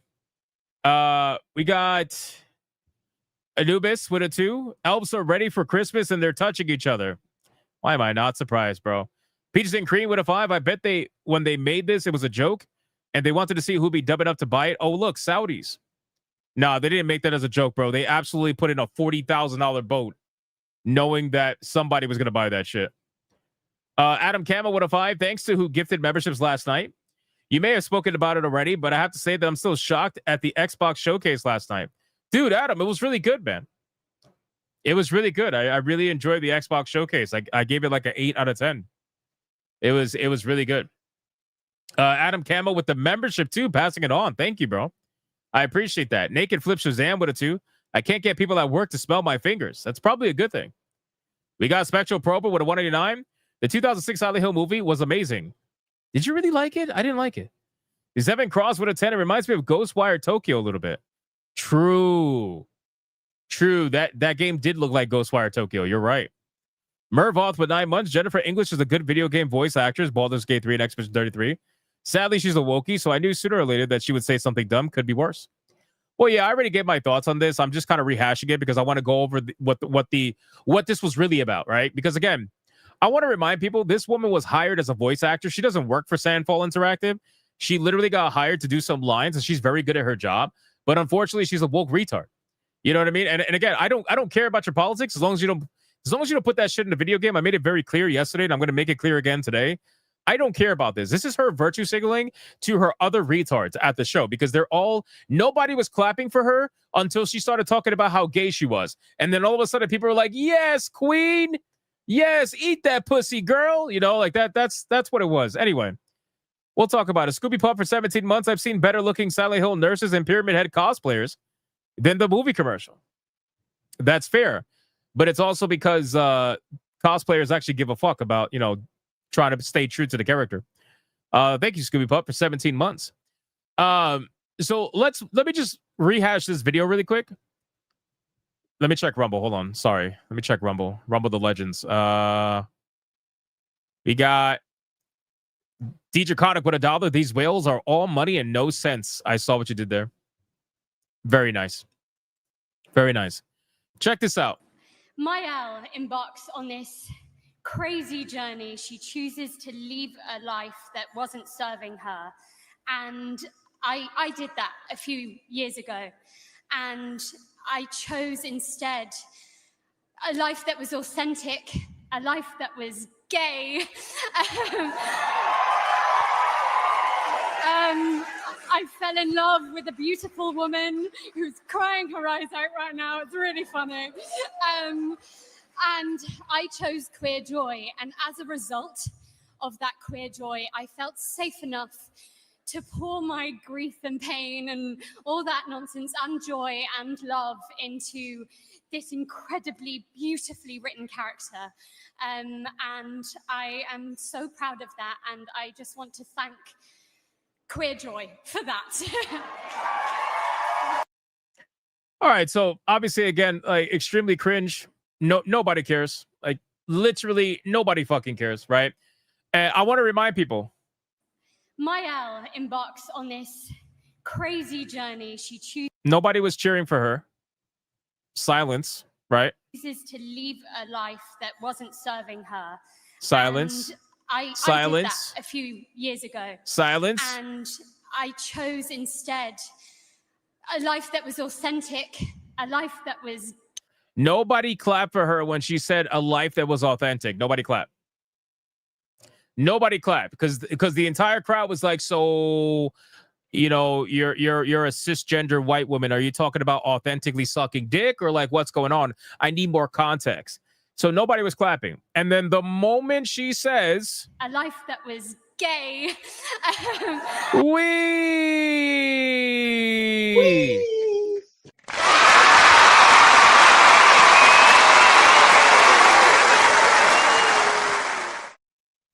Everybody goes crazy in the fucking chat, bro. Like, not in the chat, in the audience. Everybody, they're like, "Oh, she's a muff diver! She's a muff diver! Yay!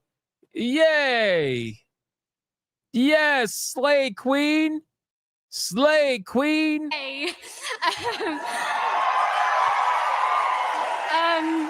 I fell in love with a beautiful woman who's crying her eyes out right now. It's really funny. And They literally are. They don't stop cheering for her now. I chose queer joy, and You hear people clapping, and it's like, bro, okay, you chose queer joy. Congratulations. Again, this is why, bro. You know, I was watching New Blackstreet, and I was laughing because Atreus was like, if he ever got an award, he would just talk about all the pussy he's fucking like nonstop, right? And I got to be real with you. If I won an award, I would go up to that stage and I would make all of these gay people uncomfortable. Straight up. I would be so descriptive. It would blow their minds. I would go up to the stage and talk about exploring the vaginal love tunnels.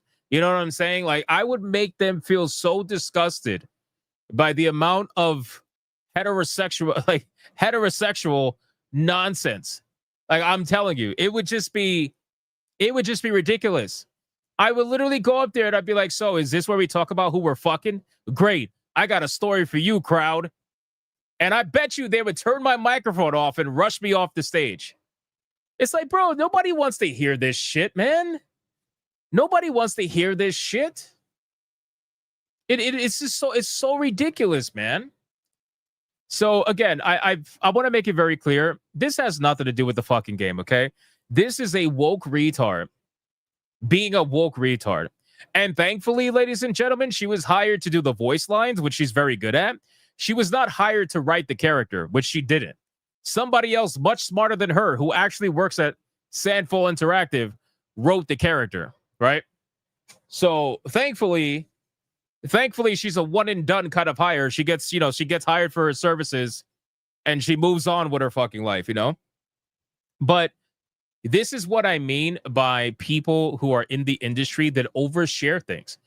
Nobody, not that I know of anyway, except for other people like this, which is why she's doing it, because I'm going to explain exactly why she's doing this in a second. Nobody cares. Nobody normal cares about who you're sleeping with. The fact that you go up on an award show and the first thing you want to talk about is the pussy you're eating, that's crazy, bro.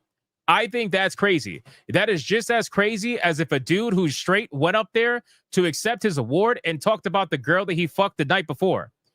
It is just as ridiculous. Absolutely fucking ridiculous. It is insane. Nobody cares. And only you people care. That is it. Only you people care. And then you get mad. And then you end up shadowboxing people on Twitter. Your little shills. And that's what we're going to go over right now. Your little shills on Twitter. They'll shadowbox and they'll be like, oh, the anti-wokes are going to be really mad about this. I can't wait to see the anti-wokes melt down. Nobody's melting down, bro. Nobody's melting down. Imagine if, oh my God, Smash JT just said it. I was going to say it. He said it, but I was going to say it. Holy fuck, we're spot on with that one. Imagine if this girl went on stage and she talked about how many dicks she deep-throated. Imagine that. Imagine that. Imagine this fucking woman went on stage And she's like, I found dick sucking joy.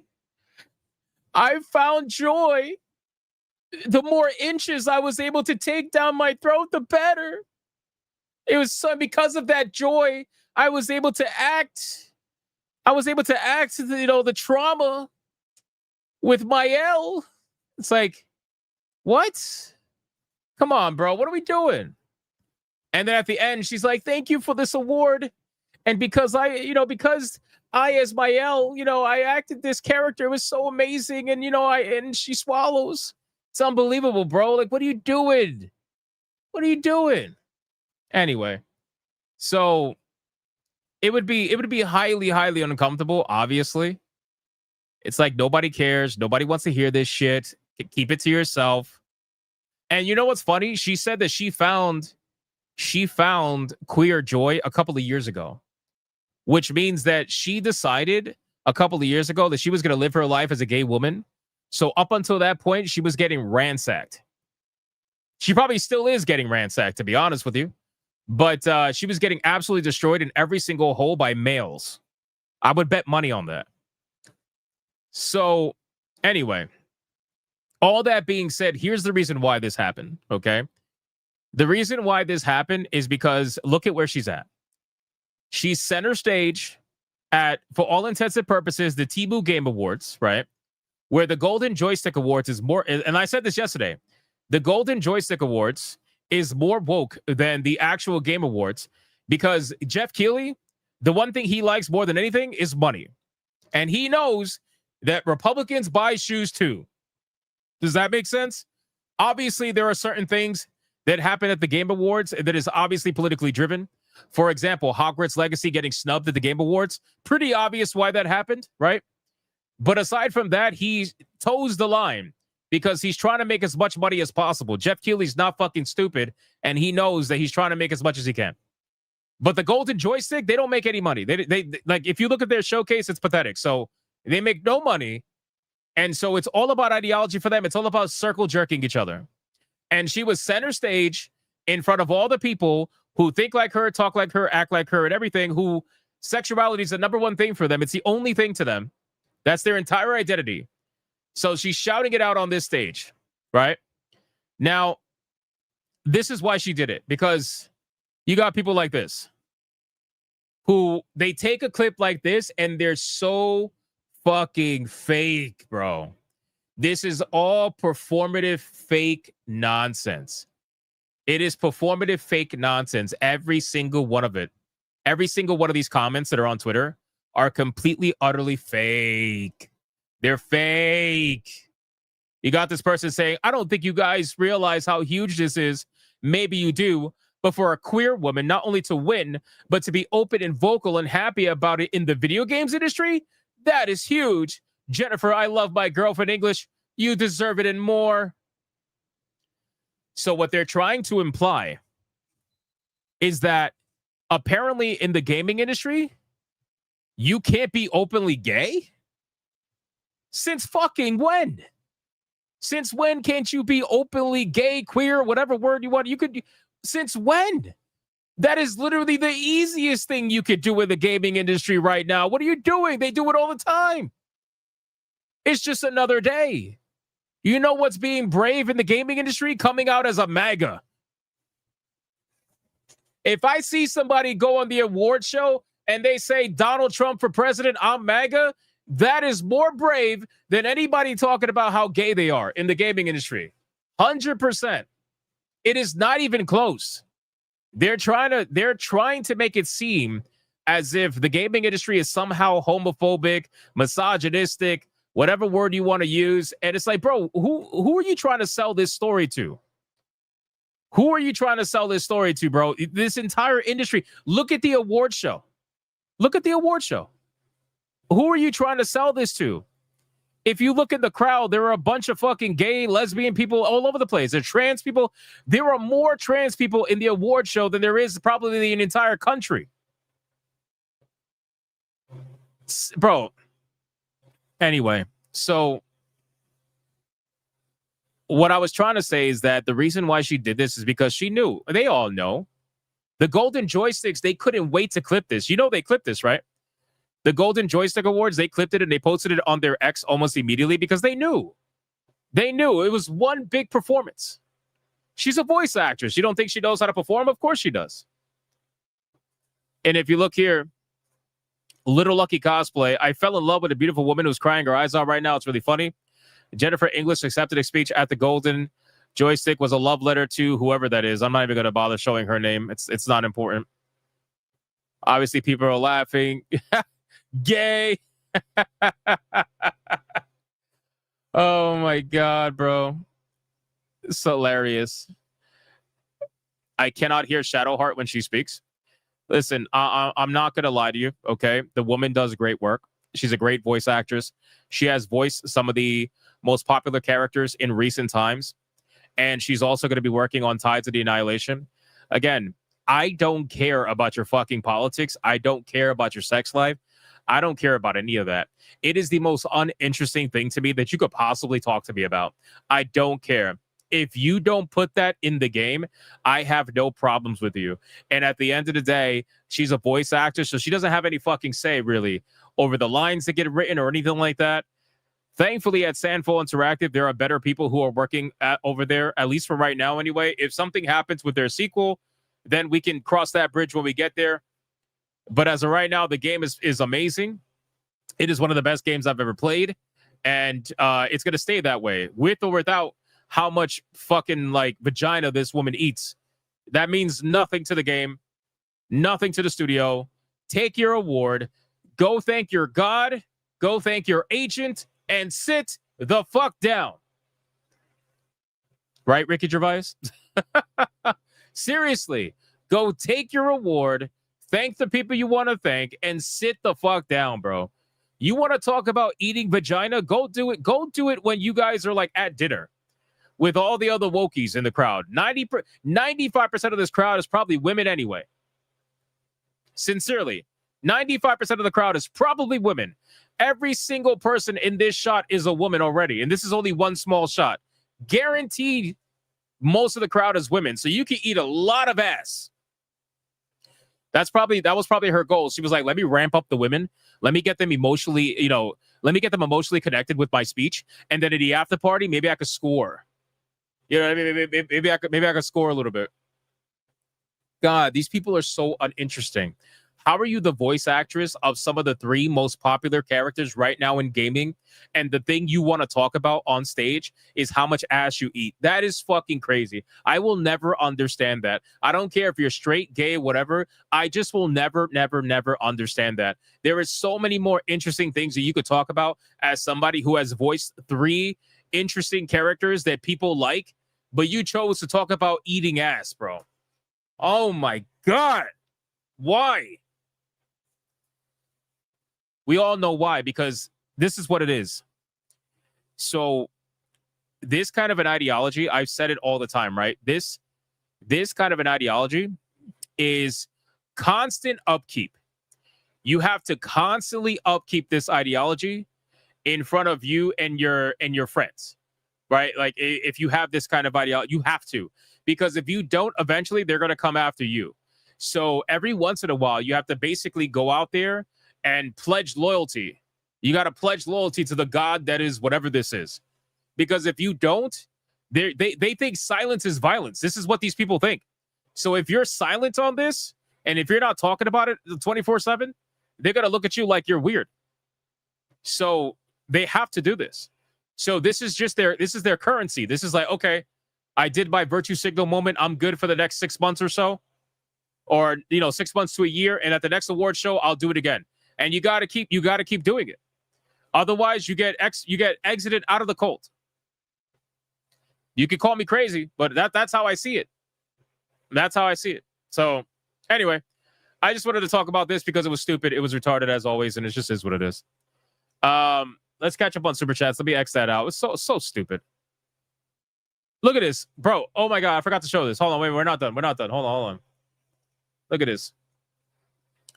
Honestly, and again, these profile pictures, they speak for themselves, okay? These are fake accounts. These are all literally fake accounts that push this nonsense.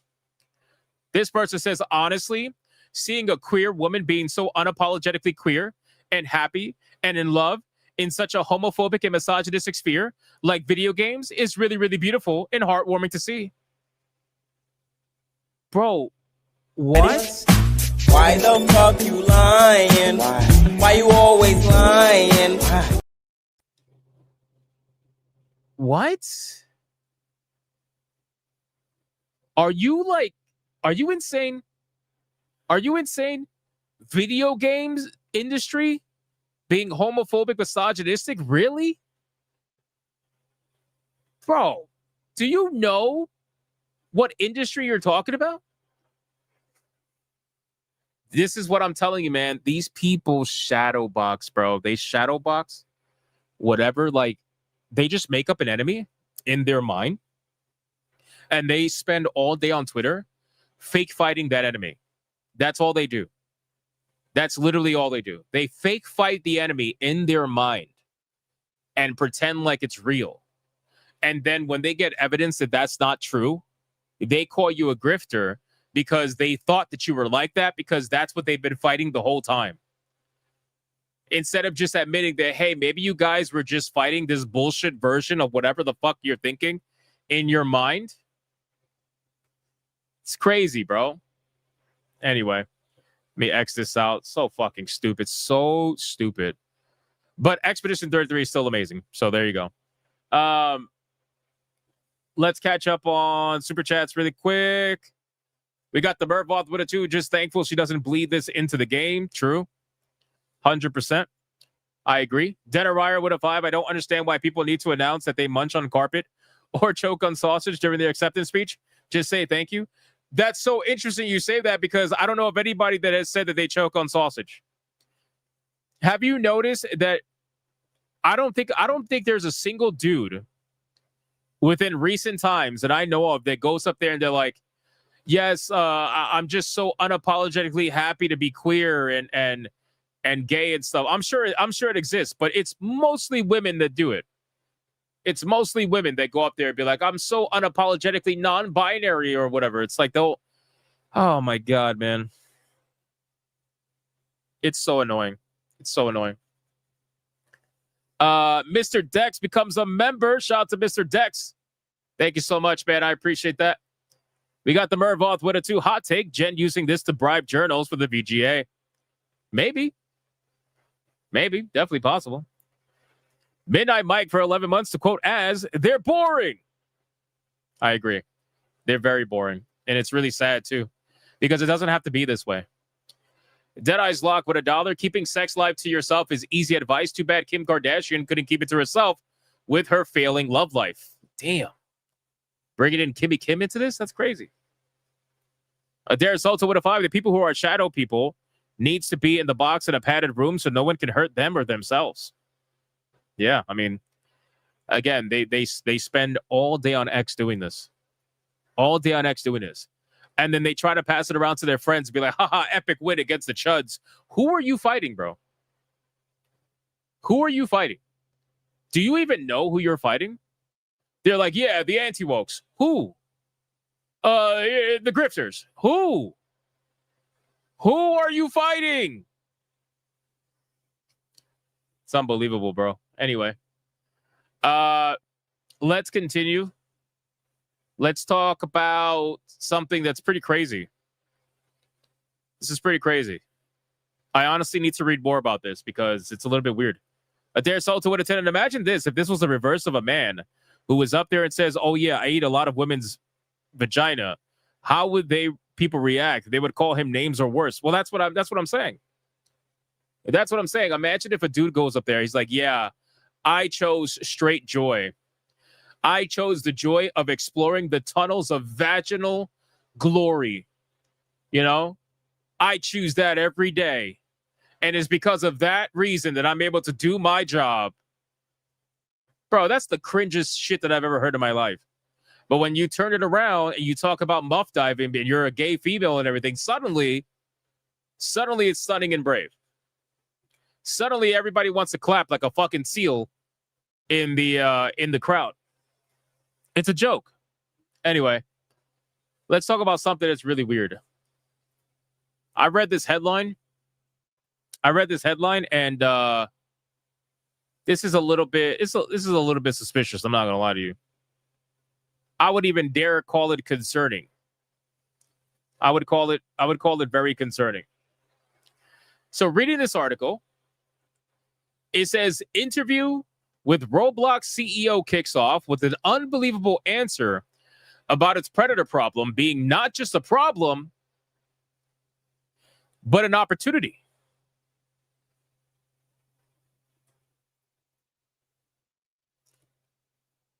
What? Holy shit. I got to read more about this. I got to read more about this. Yeah, I got to read more about this. Roblox CEO David Baszucki is taking heat for a recent podcast interview with the New York Times, in which he discussed the platform's new AI-powered age-gating technology, dismissed accusations that Roblox has a predator problem, and got into a bit of a high-strung back and forth with the interviewer over the company's approach to moderation. The interview starts off with a real bang. When asked what he thinks of the problem of predators on Roblox, he replied, "We think of it not necessarily just as a problem, but as an opportunity as well. How do we allow young people to build, communicate, and hang out together? How do we build the future of communication at the same time?" Holy shit. Yeah, that's sure one way to look at it. And squinting very hard, I could sort of see it as a very poorly worded, but otherwise okay answer. But there is a problem, and by solving it, Roblox can lead the way on the development of effective moderation tools for everyone. Okay, fine. But as the interview continues, Baszucki comes up very short on specifics, talking about using behavioral signals with facial scans and other systems that can really help us make cool decisions. And of course, about the power of AI, but offering nothing of real substance. Guys, I don't know. At this point, again, I need people, if you're a parent and you have kids, keep them the fuck off of Roblox. Plain and simple.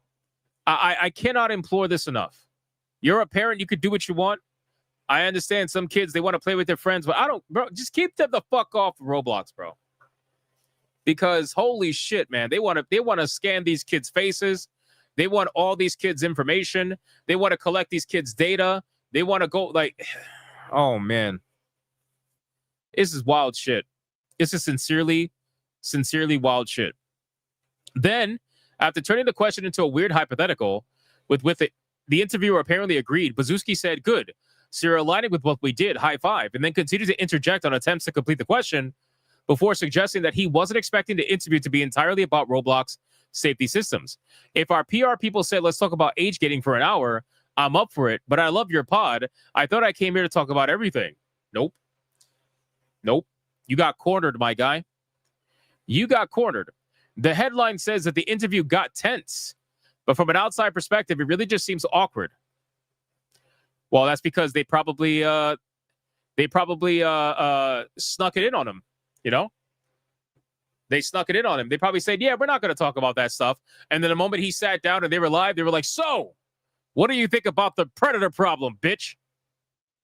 You know? These people do it all the time. Yeah, he went there to get felted. Exactly. That's exactly what happened. Man, Roblox is a weird situation, let me tell you. Black Ops 7, remember the retard of the day who said he can't wait to hear about how amazing this game is doing? Call of Duty Black Ops 7 sales are down 50% in Europe. Now, this is most likely tracking physical sales and nothing digital. But what this does is showcase another trend. Oh, wait. Apparently, in data provided to the outlet by GSD, Black Ops 7 sales, both physical and digital, are down 63% compared to Battlefield 6. Obviously, it's important to note that Battlefield 6 is available on any subscription service, meaning that people need to buy the game if they want to play. Yeah, that's better. That's better. That means that the game is doing 63% better than a game that is being hoarded out for free on Game Pass. So, like, how is that a dig on Battlefield 6? I don't understand. So while the sales numbers for Battlefield 6 are higher, it's still probably that the overall player count for Call of Duty is actually higher. No, it's not. You're coping. You're absolutely coping and seething. You're coping and seething. 100%, bro. There were millions of people playing Battlefield 6. Just like there's well over 1 million people playing Call of Duty Black Ops 7 if you include Game Pass. But you're absolutely coping and seething if you think Call of Duty is much higher than Battlefield 6. I would even argue that Arc Raiders is getting pretty close up there.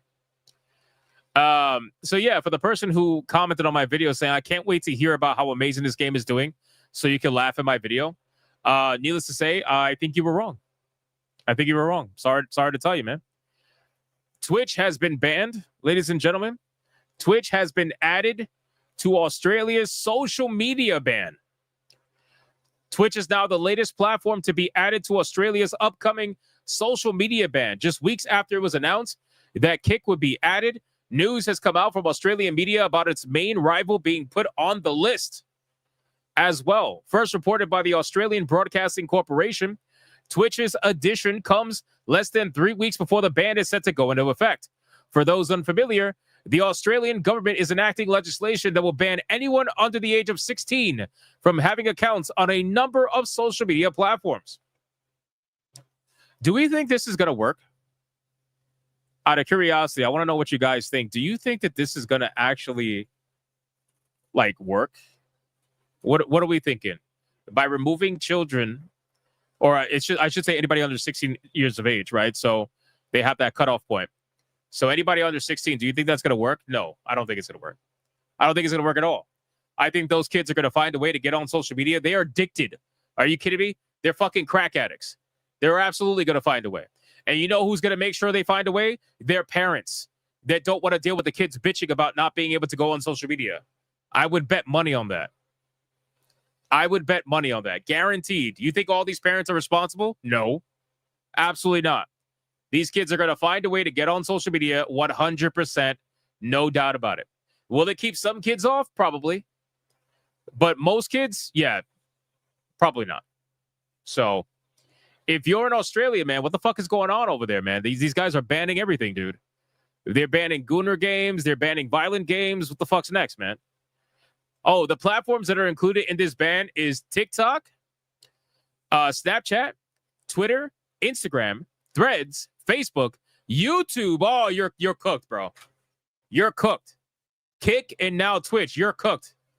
You're going to ban YouTube for kids under the age of 16. YouTube. Why are you banning YouTube? There's not even a chat feature outside of what do you call it? The comments. What the fuck? Yo, oh my God, that's so true. You know what they're not banning? They're not banning Roblox. Not that I know of anyway. Holy shit. Not that I know of anyway. Man, Australia, you guys got to deal with fucking giant spiders, dragons, and now you got to deal with a censorious government. That's insane. That's insane. All right, let's continue. Everyone's going to get a VPN? Yeah, probably, but they're going to try to ban that too. You know they're trying to ban they're trying to ban VPNs. 100%. So when are they going to ban me? I'll be banned with YouTube. If they ban YouTube, they're banning me. But I checked my analytics. I have 0 people under the age of 18 watching me, according to the analytics. Now, I don't know if people are lying about their age, but that's not my concern because that's YouTube's concern. If YouTube's getting felted by someone lying about their age, and that's different. But for me, I make sure that all my content is listed as not for kids so that I don't get promoted to anybody under the age of 18. And I'm going to keep it that way. So let's continue. PlayStation just recently announced that they made over $1 billion on Steam alone. Over $1 billion on Steam alone. That is pretty massive. Now, obviously, this is for this year, I believe. Sony's decision to release PlayStation games on Steam seems to be paying off. Of course it was going to pay off. According to one analytics firm, who's the firm? The company has made over $1.2 billion since it began putting first-party games on the platform. In the latest report, Alinea, oh my God, bro, Alinea Analytics, okay, goes into detail on the success of PlayStation Studio titles. They mentioned that the number comes after Valve's cut of sales is taken into account. Wow, so supposedly after Valve takes their 30%, they still made over $1.2 billion. Okay, interesting. But again, this is Alinea Analytics, so take it with a grain of salt. But I got to be honest with you, I would not doubt this because there's been some games that have released on Steam that have done very well. The original Spider-Man did fairly okay on Steam. Also, the Ghost of Tsushima did very well on Steam. So, I mean, there are definitely games out there that have done well on Steam, without a doubt. The firm says that according to their estimates, over $1.45 billion in revenue has been generated in total. Of that total, Sony received $1.2 billion, while Valve has come away with at least $350 million. For Valve's portion of the cuts, they take 30% of sales initially. Once a game reaches $10 million in sales, that drops to 25%. And after $50 million, it falls a bit further to 20%. Still, even with the profits that are going to Valve, Sony has to be pleased with what PlayStation games are generating on the platform. I mean, it's easy money. It's easy money. And then the crazy thing is you'll have these people who are like Sony ponies that'll come out here and they'll be like, and it's not just the Sony ponies, the Xbox fanboys too. They all say this. They're like, Steam doesn't matter. Steam doesn't matter. The numbers don't matter. Nobody cares about Steam numbers. You sure about that? Because they're starting to matter more and more and more. 5 games lead the way for PlayStation on Steam. Let's see what this is. Hold on. So, Helldivers 2 is the most successful game. It has sold 12.7 million copies. In second place is Horizon Zero Dawn at 4.5 million. Look at the difference. Look at the difference. And I like how Alinea Analytics is talking about copies sold, not about dollar revenue. So I already respect it more than Circana. Not that they're accurate, because again, I don't know how they get their data. But the fact that they're talking about copies sold and not, hey, it's the #1 selling game because, you know, it's $70 and it's beating out all these games that are $40. And we don't tell you that because we don't like being transparent. You know what I'm saying? That's a big difference, though. 12.7 million copies versus 4.5 million copies. Then you got God of War, the original one, at 4.2 million copies. This one is pretty... It's not shocking, but it's shocking because it beat Spider-Man. Days Gone sold 3.4 million copies, and it beat out Spider-Man Remastered with 2.7 million copies. That's kind of insane, dude. I thought it would be the other way around. I figured Spider-Man would have beat Days Gone, but holy shit, man. Days Gone did very, very well on Steam. Fairly well, anyway. That's pretty impressive. Despite the success of these games, Alinea cautions that the novelty of PlayStation games on Steam is wearing off a bit. No, it's not. No, it's not. No, it's not. You know what the novelty of PlayStation games? You know what's wearing off? What's wearing off is the fact that the sequels are horrible in comparison to the first games. It seems like Sony is incapable of releasing a good sequel without doing something fucking stupid. Spider-Man 2, hated in comparison to the first one. God of War Ragnarok, I wouldn't say hated, but definitely not liked as much compared to the first one. Right? Like all of these sequels, that's why the supposed novelty is wearing off. Look, Yote, I guarantee you Yote does not sell nowhere near the same as Tsushima when it comes out on Steam. Just like Yote didn't sell nowhere near what Tsushima sold on its own platform. Benjamin says Steam only matters because they release numbers. True. They're the only ones that actually show you the live numbers and the data, you know? The audience that was once excited to experience these games for the first time has largely been served. Later releases naturally face smaller potential audiences, and our estimates clearly show this. So maybe if they release a sequel that people actually want to play, maybe it wouldn't be naturally smaller, because there's a lot of sequels that are released on Steam that have blown the doors off of Steam that their first versions did not ever do. Space Marine is probably a prime example of this. Space Marine 1 sold nowhere near the amount that Space Marine 2 did. Space Marine 2 is well ahead of Space Marine 1. So again, these people, they don't like directly addressing the problems. They just like making excuses for the issues. It's what they do all the time. Days Gone was actually a smash hit, but the CEO buried it because Naughty Dog asked him to because they didn't want competition for The Last of Us. Well, that's sad. That's sad. I knew like Days Gone was a good game. I knew it was a good game. I played it. I played it on PlayStation because it was for free. I remember they gave it out for free, but I never completed it, sadly. I need to go back and complete it. I think I have it on Steam. But like obviously it's a good game. I just didn't think it was going to beat Spider-Man. I didn't think it was going to be Spider-Man. That's what I thought. But apparently on Steam, I'm wrong. It beat Spider-Man according to Alinea Analytics. You know what I mean? Actually, we could probably verify that. Let's go with SteamDB. Days Gone. Let's see. Okay, so Days Gone. Let's go to SteamDB really quick. Days Gone released 4.5 years ago. Okay. 4.5 years ago. Concurrent players at the time was 27,450. The cheapest price that it ever was $12.49. It is currently part of the PlayStation. By the way, there is ironically a PlayStation publisher sale happening on Steam right now, up to 67% off. That's a weird fucking number. 67, but okay. Right now it's $15.99. So this is a game that has long legs, right? That's really what this game is about. Let's look at Spider-Man. Spider-Man Remastered. So this released 1 year after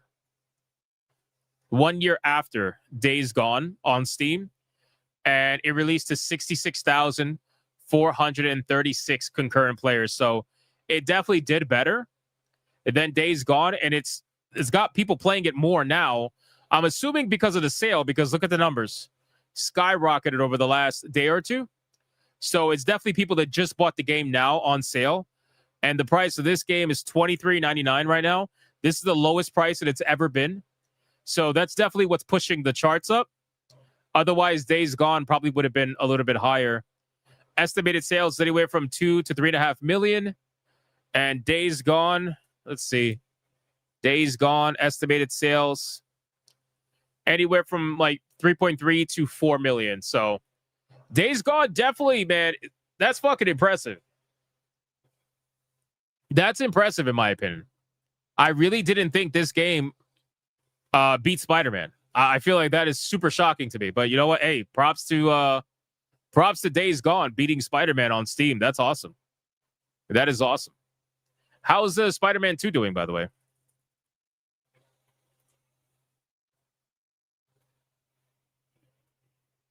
Holy shit. Damn.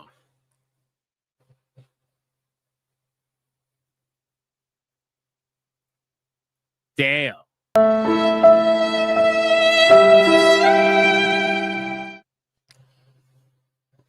Damn. You know, like, and here's the thing. Game Pass. Blue White's like, Game Pass. It's Game Pass.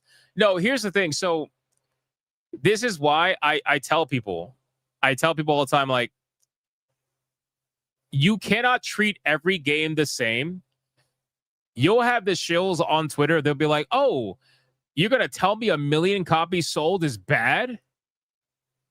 You know what I'm saying? Like they treat numbers as if they're universal and that they all mean the same thing, right? A game that sells, let's put it this way. A game that sells 1 million copies at $70 per copy, and it had a budget of just, you know, hypothetically $1 million. That is a lot better than a game that sells 1 million copies at $70 with a budget of $250 to $400 million. You know what I'm saying? But unfortunately, over on Twitter, they don't treat that like that. They say, oh, it sold this much. There's no way that that's bad. There's no way that that's bad, right? So it really is kind of unfortunate. And I already know what the excuse is going to be. Steam numbers don't matter. Nobody's playing Spider-Man 2 on Steam. That's the excuse, right? That's the excuse. But they don't pay attention to the obvious checking out, right? If you have a game that sold 3 to 3.5 million copies in its first iteration on Steam, And within almost 1 year, it sold less than 1 million copies with its second iteration. And it hit 1/3 of the concurrent players that the first game did. You don't think that's worrisome?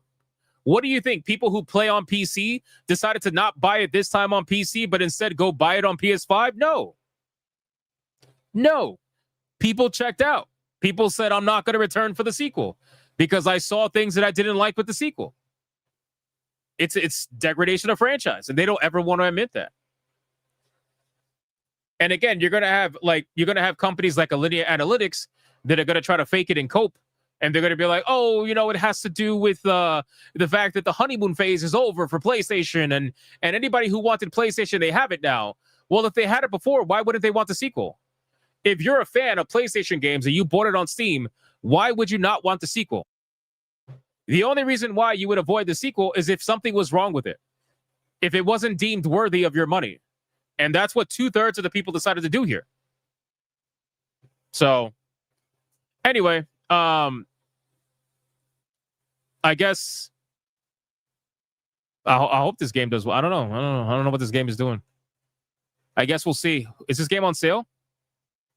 20% off. They have this at $47.99. $47.99.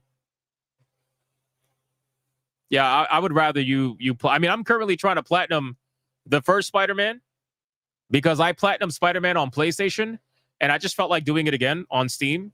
I think I'm like 80% of the way through Steam achievements, so I'm almost there. But yeah, fuck this game, bro. I have this game. It was gifted to me, and I'm going to play it eventually. But it's so far back on my backlog, I really don't even care. Anyway, moving on. Where we got? Hytale. Hytale finally announced their price. If you guys missed it, we talked about Hytale. We talked about it yesterday, I believe. Hytale finally revealed their price for early access, and I believe it's going to be $20. Oh, here we go. So we got available editions. So standard edition is $19.99. Supporter edition is $34.99. And the Curse Breaker Founders Pack is $69.99. So $70 USD. So for those of you that want to play early access, it'll be $20 at its cheapest. And then you kind of go from there. Because I know some of you guys were interested when you watched the trailer yesterday. You said you had plans to play the game. I'm going to be making a video on this because I don't have time in the stream, unfortunately, because we've been having a blast today. But I'm going to make a video on this. And my new editor is going to edit it, hopefully. We'll see how that goes. So, I don't know if you guys noticed, but Ubisoft came out with their earnings call, right? The one that got delayed, the one that everybody was conspiracizing about what's happening. And the shills are going overdrive right now. They're going overdrive. And I'm going to break all of it down in my video. So make sure you guys watch the video when it releases because I guarantee you it's going to be a banger. They're not going to like it. But Assassin's Creed Mirage has hit 10 million players engaged, right? 10 million players engaged. Now, Assassin's Creed Mirage dropped a recent DLC, right, where it boosted up the player base a little bit. And according to Ubisoft's latest call, they surpassed 10 million players engaged. The DLC is called Valley of Memory. Now, fun fact, and I'm going to mention this in my video. Fun fact. Assassin's Creed Mirage, the older game, got a sales update, or at least a players engaged update. But you know what didn't get an update in the earnings call? You know what didn't get an update in the Ubisoft earnings call that was delayed, that they tried to lie to their investors about over and over and over and over again? Assassin's Creed Shadows received no milestone update, no copies sold, no discussion over how the game performed, but they wanted to tell you that apparently the Assassin's Creed franchise exceeded expectations and that Assassin's Creed Shadows did overwhelmingly amazing. That's what they're trying to tell you right now. I'm not kidding. I am not kidding. The shills are out there in full force. And they're taking this information and they're trying to tell everybody that Ghost of Yotei did amazing and now Assassin's Creed Shadow did amazing and the Chuds have lost. whatever chuds that they're shadowboxing over on X. Bro, I cannot believe that Ubisoft is able to legally get away with this. I really can't. This company is so against transparency, it's not even funny. I feel like they're worse than Microsoft. I really do. I feel like they're worse than Microsoft and Game Pass and all that shit. They don't like transparency whatsoever. Zero. How the fuck are you late on your earnings call and the game that you just recently released, you have no sales numbers for? But you have sales numbers for the game they released years ago? You got sales numbers for Mirage, but you don't got sales numbers for Shadows? Actually, I'm sorry. You don't even have sales numbers for Mirage. You said players engaged. What are you, Game Pass? Bro, it's crazy, man. It's crazy. And this is why the shills over on X, I don't bother talking to them because they know exactly what they're doing and they're purposely doing it. They know that they're taking these numbers and misrepresenting them in order to try to get a dunk on the chuds. They don't actually want to have a full-fledged conversation. They don't actually want to sit there and say, okay, well, these are players engaged. These are not all copies sold. And, Ubisoft is not very transparent. And the companies that we do have copies sold for, it doesn't look good. Steam numbers look fucking horrible. And everybody's telling me that most of this game is played on PlayStation. And yet nobody has numbers for that. So ultimately, it's just, trust me, bro, this game is doing amazing, even though everything is pointing to the opposite. But trust me, it's doing amazing because I'm the gold standard. It's like, okay, trust you. Okay. So if I'm trusting you, why the fuck did Ubisoft need to be bought out by Tencent? It's because their games are not doing well. And I'm not just going to put all that blame on Assassin's Creed Shadows, obviously. All of their games haven't been doing well for the last couple of years. X-Defiant absolutely got felted. Everybody knows that. The game got shut down. Fucking Assassin's Creed Shadow guaranteed didn't make its budget back. We're not even going to talk about Skull and Bones, the amount of money that game lost. Prince of Persia, as much as people seem to enjoy that game, it didn't have any sort of fan base whatsoever that was going to support the game long enough or enough in that matter. So that game got felted. All these games are doing bad. Star Wars Outlaws, you want to talk about Star Wars Outlaws? They were begging people to buy that game on Nintendo Switch. Nobody bought it. The game's a fucking joke. So, again, this whole conversation, they don't really want to have this conversation. They just want to live in the world where they own the chuds, where their particular game that they... And you know what's crazy? I was going to say their particular game that they like. But fun fact, a lot of these shills, a couple of months after Assassin's Creed Shadows released, they went publicly on their YouTube channels and openly admitted that they were bored of Assassin's Creed Shadows. Meanwhile, in the beginning, when the game just first came out, they were telling everybody how amazing it is and how they should buy it. And now all of a sudden, it's like, oh yeah, Shadows was boring. I just couldn't finish it. What the fuck do you mean? What do you mean it's boring? It's crazy, bro. Like, what world are we living in? What world are we living in? So anyway, I'm going to have a full-fledged video breaking all of this down. All of this down. So make sure to stick around for that video. Check it out when it goes live because it's going to be a good time. I'm sure the shills are going to hate that fucking video. So we're going to make sure it's good. I'm going to talk with my editor. I'm going to be like, make it a banger. I want everybody mad. Make it a banger. All right, let's X this out. I think we're pretty much... Oh, by the way, Ubisoft stock is currently trading at, in the US anyway, $1.63. So you could buy a stock of Ubisoft for cheaper than the price of a single bottle of Pepsi. The gold standard.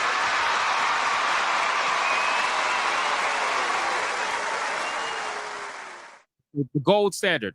You want a bottle of Pepsi, or do you want a Ubisoft stock? Pick one. Pick one. I'm digging the new vids. Thank you. I appreciate that, man. I appreciate that. Let's catch up. We got Little Hypnotic with a 5. Hi, Dad. Just want to see you before I go to bed. Miss Sonia and Uncle T-Jap are the best. They are the best. They absolutely are the best. Donkey with a 2. The only thing that matters is the golden standard. The gold standard. It is the gold standard, man. Adam with a 2. Was Jen English the voice over for the Xbox showcase? No. Maybe? I don't think so. I really don't know, to be honest with you. Adair with a 2. Until this day, we'll never get Days Gone 2. Bro, I know a lot of people are asking for Days Gone 2. I know Cassie was asking for a Days Gone 2. I know that. Derek Soto with a 10. You know what's funny? These people defending Ubisoft are the ones killing Ubisoft. True. You are lying to the people as well as the investors, and they realize what they're doing is their fault, not ours, the chuds. 100%. 100%, man. And it's like I said in my Black Ops video. If you really care about this franchise, if you really care about this game, and you really want it to be successful in the long term and do better and keep providing you content, you would want to be honest with the developers. You would want to tell them, hey, you know what? You missed the mark. Here's what you did good, but here's what you really did bad. If you're out here constantly telling people that they did nothing wrong and everything they're doing is good, they're never going to improve. They're only going to keep getting worse. They're going to get complacent. They're going to keep looking for ways to skip out on things and use AI to save money and save time. And all. This is kind of what you get. You get what you deserve. If you're going to do the toxic positivity bullshit, then your franchises are going to die right before your eyes. Straight up. We got Dietrich Koenig over on Rumble gifting a membership. Thank you, sir. And then Dr. Spike is taunting people over on Rumble by gifting a membership. He's like, ban me, bitch. Shout out, man. That's awesome. All right, we are fully caught up, guys. Thank you so much for all the support today. If you're not going to join me in the Waifu Battle, I appreciate you guys hanging out with me. Join us. Listen, before you leave, 2 things. Number 1, watch the videos. They are highly edited. I'm working my ass off on these videos. You guys seem to be loving them. Continue to watch them. They are exclusive content. They have nothing to do with the live streams. Number 1. Number 2, tomorrow is SNH. We have not picked the SNH play game yet. I don't know if it's going to be Sonic. If it is, we'll invite you guys to play again like we did last time. If it's not Sonic, then you guys can come hang out with us as we play whatever game. But don't forget, tomorrow is SNH, and then after SNH is SNH Plays. So make sure to come hang out with us for both streams. It's going to be a lot of fun. And that's basically it, man. Thank you guys for hanging out. I appreciate you very much. If you're going to hang out for the Waifu Battle, then let's do it, because I don't think we're close to tier 2, so maybe we get lucky with the Waifu Battle. And Aerith needs to be stopped. Flat out. Aerith needs to be stopped. I don't know what she's doing, but she's like magical at this point.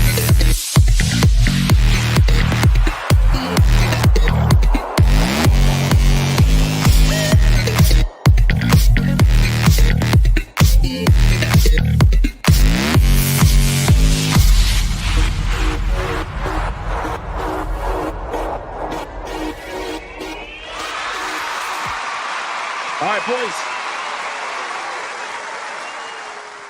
The Waifu Battle is here. Now, if you guys have been missing the last couple of Waifu Battles, this fucking girl, I don't know how she's doing it, boys, but she is felting people, ladies and gentlemen. It is unbelievable. The amount of mega waifus that she has actually beaten is insane. But Aerith is still the Waifu Battle champion. Crazy. Now, before we bring out the challenger, let's go over the rules of engagement. Rule number 1, all super chats during the Waifu Battle can and will count towards a particular waifu. Just so you guys are aware. But if you do not put the name of the waifu in the super chat first, then it will not count. It doesn't matter how big they are. If you super chat after the fact and you put the name of the waifu that you forgot to put the first time first, then I will make it count. Rule number 2. You can vote for any waifu, regardless of who's on the screen. It doesn't matter. You can vote for the champion, who is Aerith, or you can vote for the challenger, who you're about to find out. It doesn't matter who's on screen at the time. Last but not least, after the second waifu comes off screen, I'm going to do a 30-second countdown. After that 30-second countdown, no more super chats are going to count. It doesn't matter how big they are. The last super chat that shows up on my screen is going to be the one that counts. So please, if you're going to vote, vote early and vote hard, ladies and gentlemen. Do we understand the rule?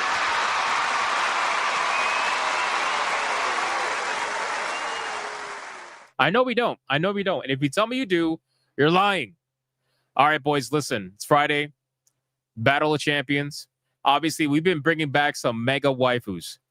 But there's one particular waifu that was requested. that said, you guys said, I should have brought her back. And then I didn't, and everybody got mad at me.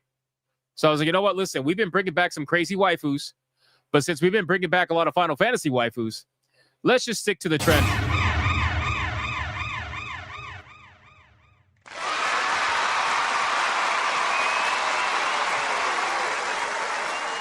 Is this going to be the next Final Fantasy waifu that's going to get felted by Aerith? I don't know. Who knows? We don't really know. But it's time to bring out the challenger, who is none other than the amazing Lulu, ladies and gentlemen. Let's start the clock. And let's see who is going to win. Is it going to be the amazing Lulu? Or is it going to be the girl next door, Aerith? I don't know. Let's find out. Let's find out, ladies and gentlemen. The Black Mage is back. Lulu's going to be hard to beat. I don't know about that. I guess we'll find out. We thought the same thing about Eve and Tifa, and they both fucking lost. So anything is possible. Do not get comfortable. Anything is possible. I need Sonya to tell me how far we are from tier 2, because I have no idea. I have no idea. Toxin with a 269 says, Lulu got me Phoenix down bad. Phoenix down bad. Holy shit. Holy shit, bro. That's crazy. Phoenix down bad. That's a whole nother level. That's a whole nother level. Mr. Melancholy with a 5 says, Lulu makes me go ooh ooh. Very nice. Very nice. Ali Kusanagi with a 10 saying Lulu. Very nice. Even Dr. Spike for 215 is in here for Lulu. Interesting turn of events. Interesting turn of events, ladies and gentlemen.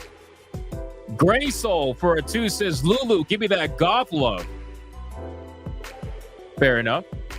There are no votes for Aerith right now. It is not looking good. I'm going to drink some water. Hold on while you guys are voting.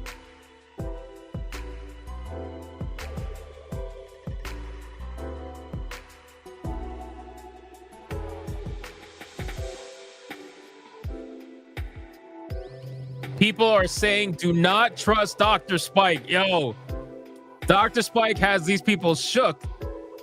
He has them shook. Oh my God. This is hilarious. This is hilarious, man. Full Metal with a 5 says, Lulu.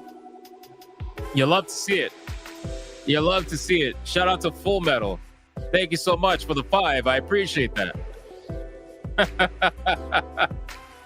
Dude.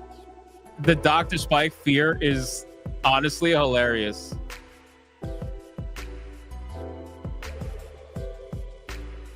It is hilarious, bro. Oh, shit.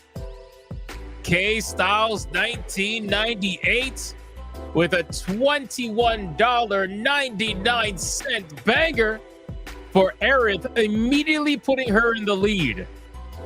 Aerith is now in the lead. Sonya is screaming. She's trying to keep up. She's trying to keep up. Sonya is screaming. Work Sonya, guys. Work Sonya. Work her hard. $21.99 for Aerith. Thank you so much. Old Man Cad with the counter and the tier 2 achievement all at the same fucking time with a $50 mega banger for Lulu because of titties. Shout out to Old Man Cad. Thank you so much for the $50 mega banger, putting Lulu in the lead with a pretty decent margin, but nothing too crazy. Still achievable. Still achievable by the one and only Waifu Battle champion, Aerith, ladies and gentlemen. Let's start the clock and let's see who's going to win. Is it going to be Lulu, or is it going to be Aerith? Let's find out. Deaderier with a 5. Lulu. She reminds me of Morrigan from Dragon Age Origins. Her banter with Alistair was epic. I miss good old Dragon Age. Don't we all, man? Don't we all? It's kind of sad, isn't it? Dark Mistress with a 2. Lulu is the goth mommy. Shout out to Dark Mistress. Thank you so much for the 2. I think everybody would agree with you. Beautiful Zexel with a 5. Lulu, I would order Club Lulu for the turkey if I would, but I can't. That makes sense. That makes sense. And then we got Toradol over on Rumble with a 5. Says Aerith, the realest waifu out there. Respect. Respect. This is an interesting battle for sure. Whoa! Holy shit! Holy shit! Oh my god! Oh my god, Aerith is in trouble! Holy shit! Twisted Master with a $150 Red Boy Hyper Banger. Says Lulu, surprise. Hypno, you choose the ladies. Oh my god, bro. Wow. Aerith is in big time trouble. Big time trouble. Twisted Master, you absolute fucking legend, bro. Holy shit. Dr. Spike dropping a 5 membership banger over on Rumble. Thank you so much, Dr. Spike. Dropping some love in Rumble. You love to see it. And then pay it forward with a 10 for Lulu. He says, I'll take her on my 40K boat. Stop it. Get some help. Bro, I'm sure she would go on. I'm sure she would go too. I'm sure she absolutely would go on your $40,000 boat. Or maybe she'll go with Gabe on his $500 million yacht. I don't know. I guess we'll see. Bro, Twisted Master just threw threw it in there, man. Holy shit, that's insane. Crash Collins with a 10 over on Rumble for Lulu. Bro, the Lulu fans are coming out strong. Exactly, Blue Lagoon. He used his ultimate weapon. Twisted Master used his ultimate weapon to take down Aerith. Holy shit, he didn't even wait. He did not even wait. It's crazy, man. Shout out to the legend, Twisted Master. This has been a wild fight, man. Old Man Cad, K-Styles, everybody. Denarier, Dark Mistress, Beautiful Zexo. Everybody's in here right now. Everybody's in here right now. This is an epic battle. Genetic Sports says they're just fighting with Dr. Spike. No, Dr. Spike voted for Lulu. You never know. You never know. Right now, most people are voting for Lulu. So this might be the felting of Aerith. We just might see the sword go through her back. I don't know. We're going to find out. Because now it's time to bring her off the screen. It's time to bring her off the screen, ladies and gentlemen. And here we go with the final countdown. It's still anybody's game right now. 5, 4, 3, 2, 1, go.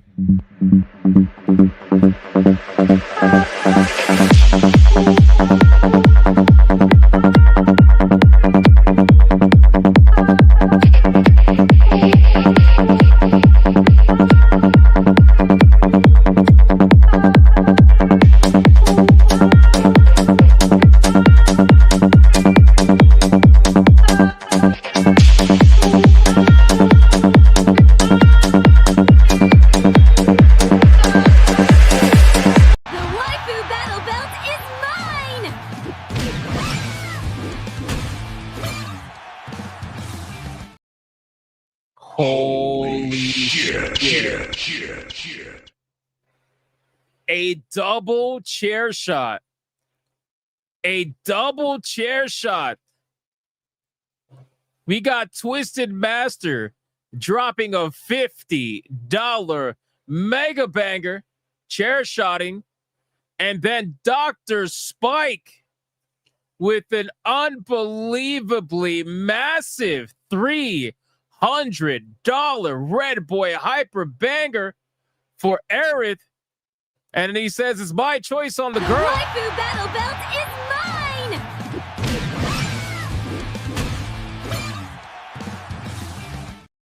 Now, keep in mind, a lot of the big early votes were for Lulu. So she's got a nice little lead on Aerith. This 300 might put Aerith over the top. But holy shit, that was a fight. That was a fight, ladies and gentlemen. I got a lot of clips to play, so we'll be back. We'll be back. First clip up is going to be for Twisted Master. He said for me to pick. Okay, I'm just going to pick. Let's go. All right, boys, we have another Red Boy Hyper Banger. Let's bring the ladies in. Holy shit.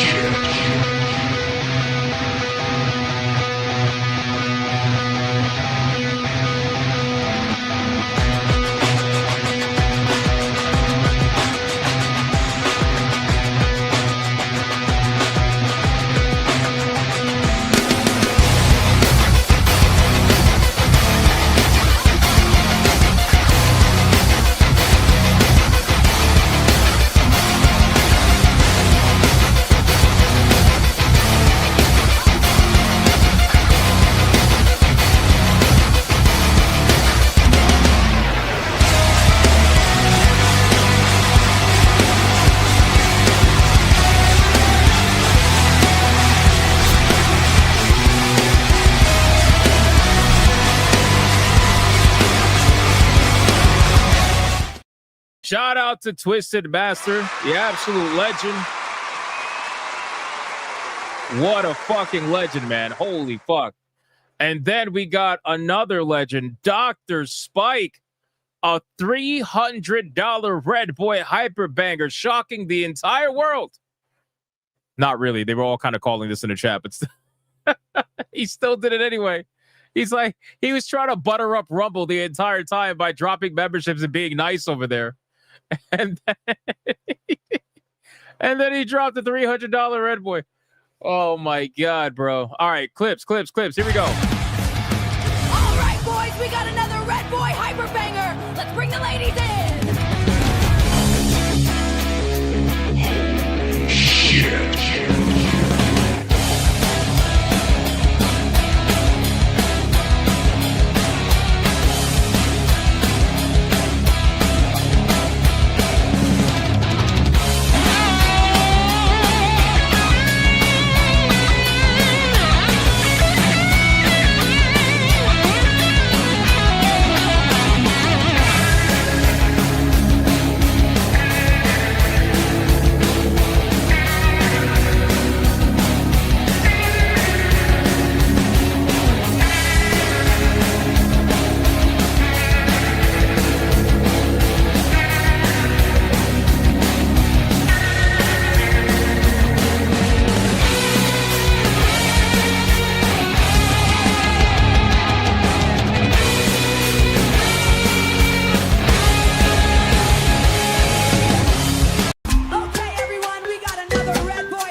Holy shit.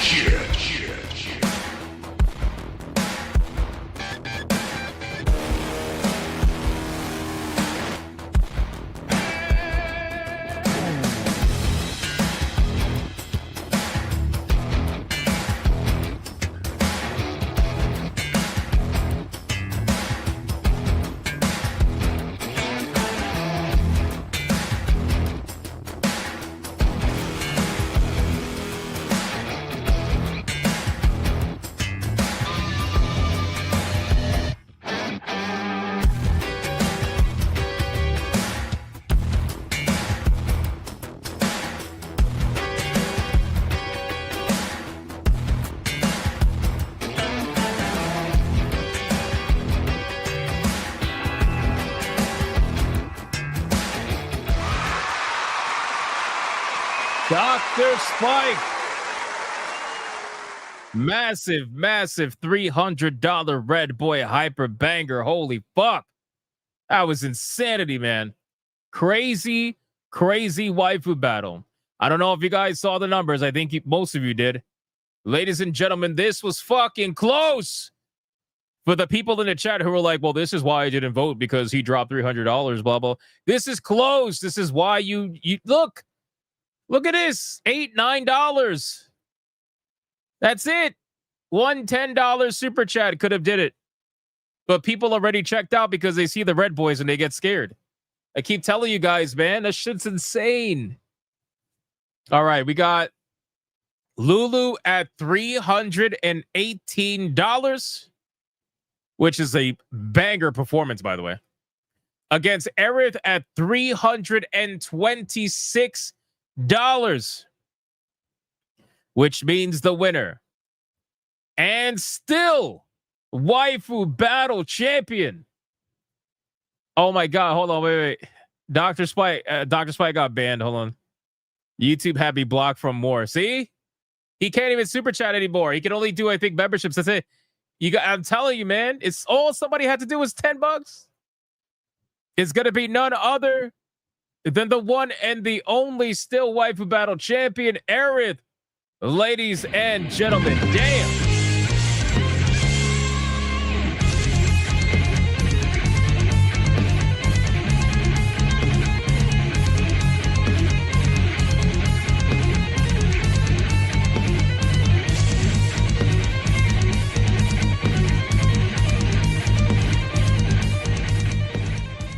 Let's do it one more time, ladies and gentlemen. One more time.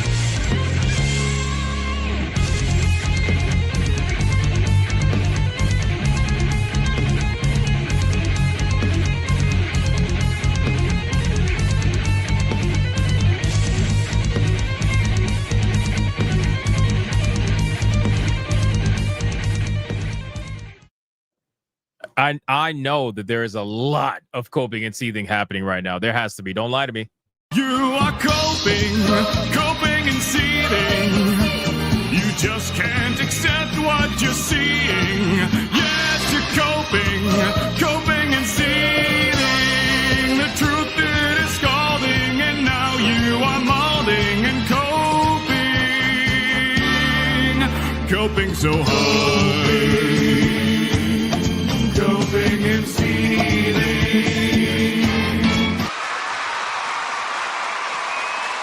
And that is going to be it for the Waifu Battle, ladies and gentlemen. Aerith's going to go backstage where she will face off against another waifu Sunday.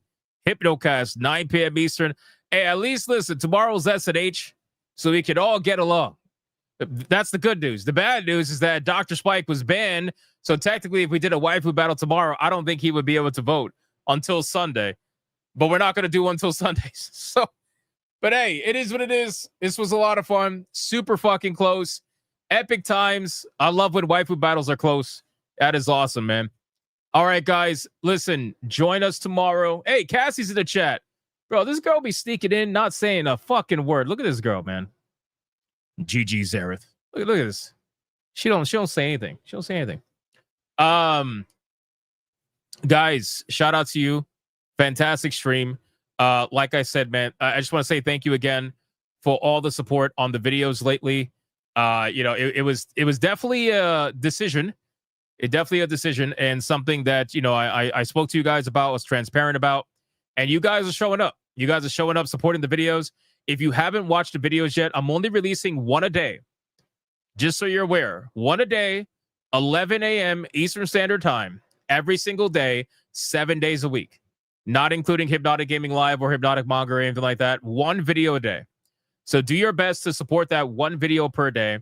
I would greatly appreciate it. They're going to be highly edited, very entertaining. Hopefully, you enjoy watching them, which I think a lot of you guys have been enjoying it. So we're going to keep doing it.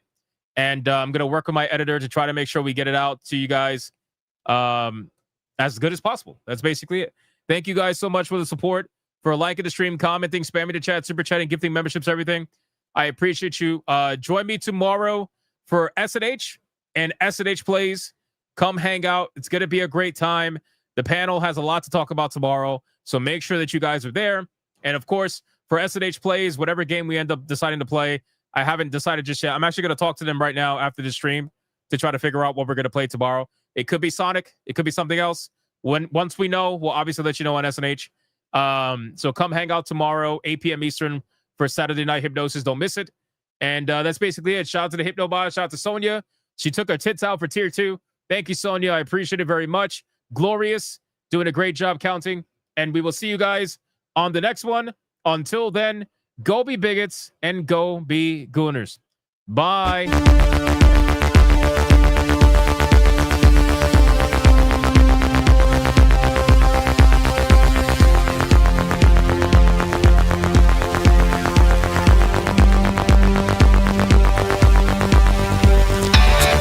I am not gay.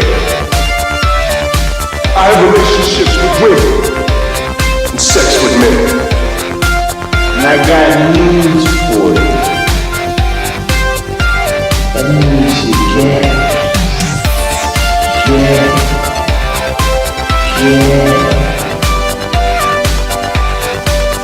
Poor kids are just as bright and just as talented as white kids. Her dog, or her cat, was named Vagina. Vagina.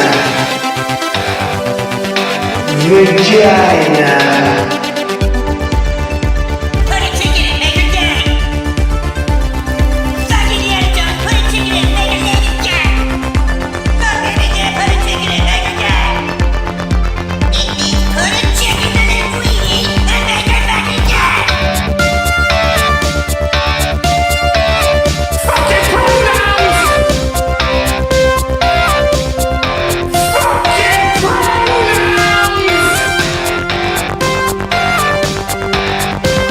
Fucking gender ambiguity! Fucking current day Californian shit!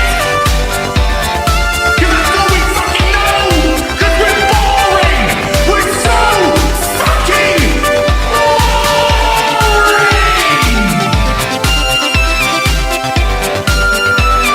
Twitter hole! Twitter hole!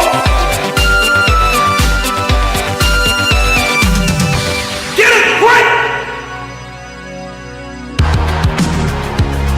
At the touch of the black man, I bring life. I bring life.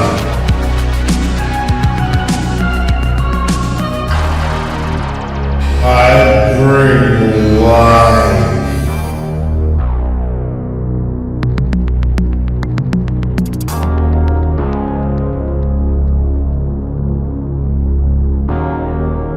I bring life.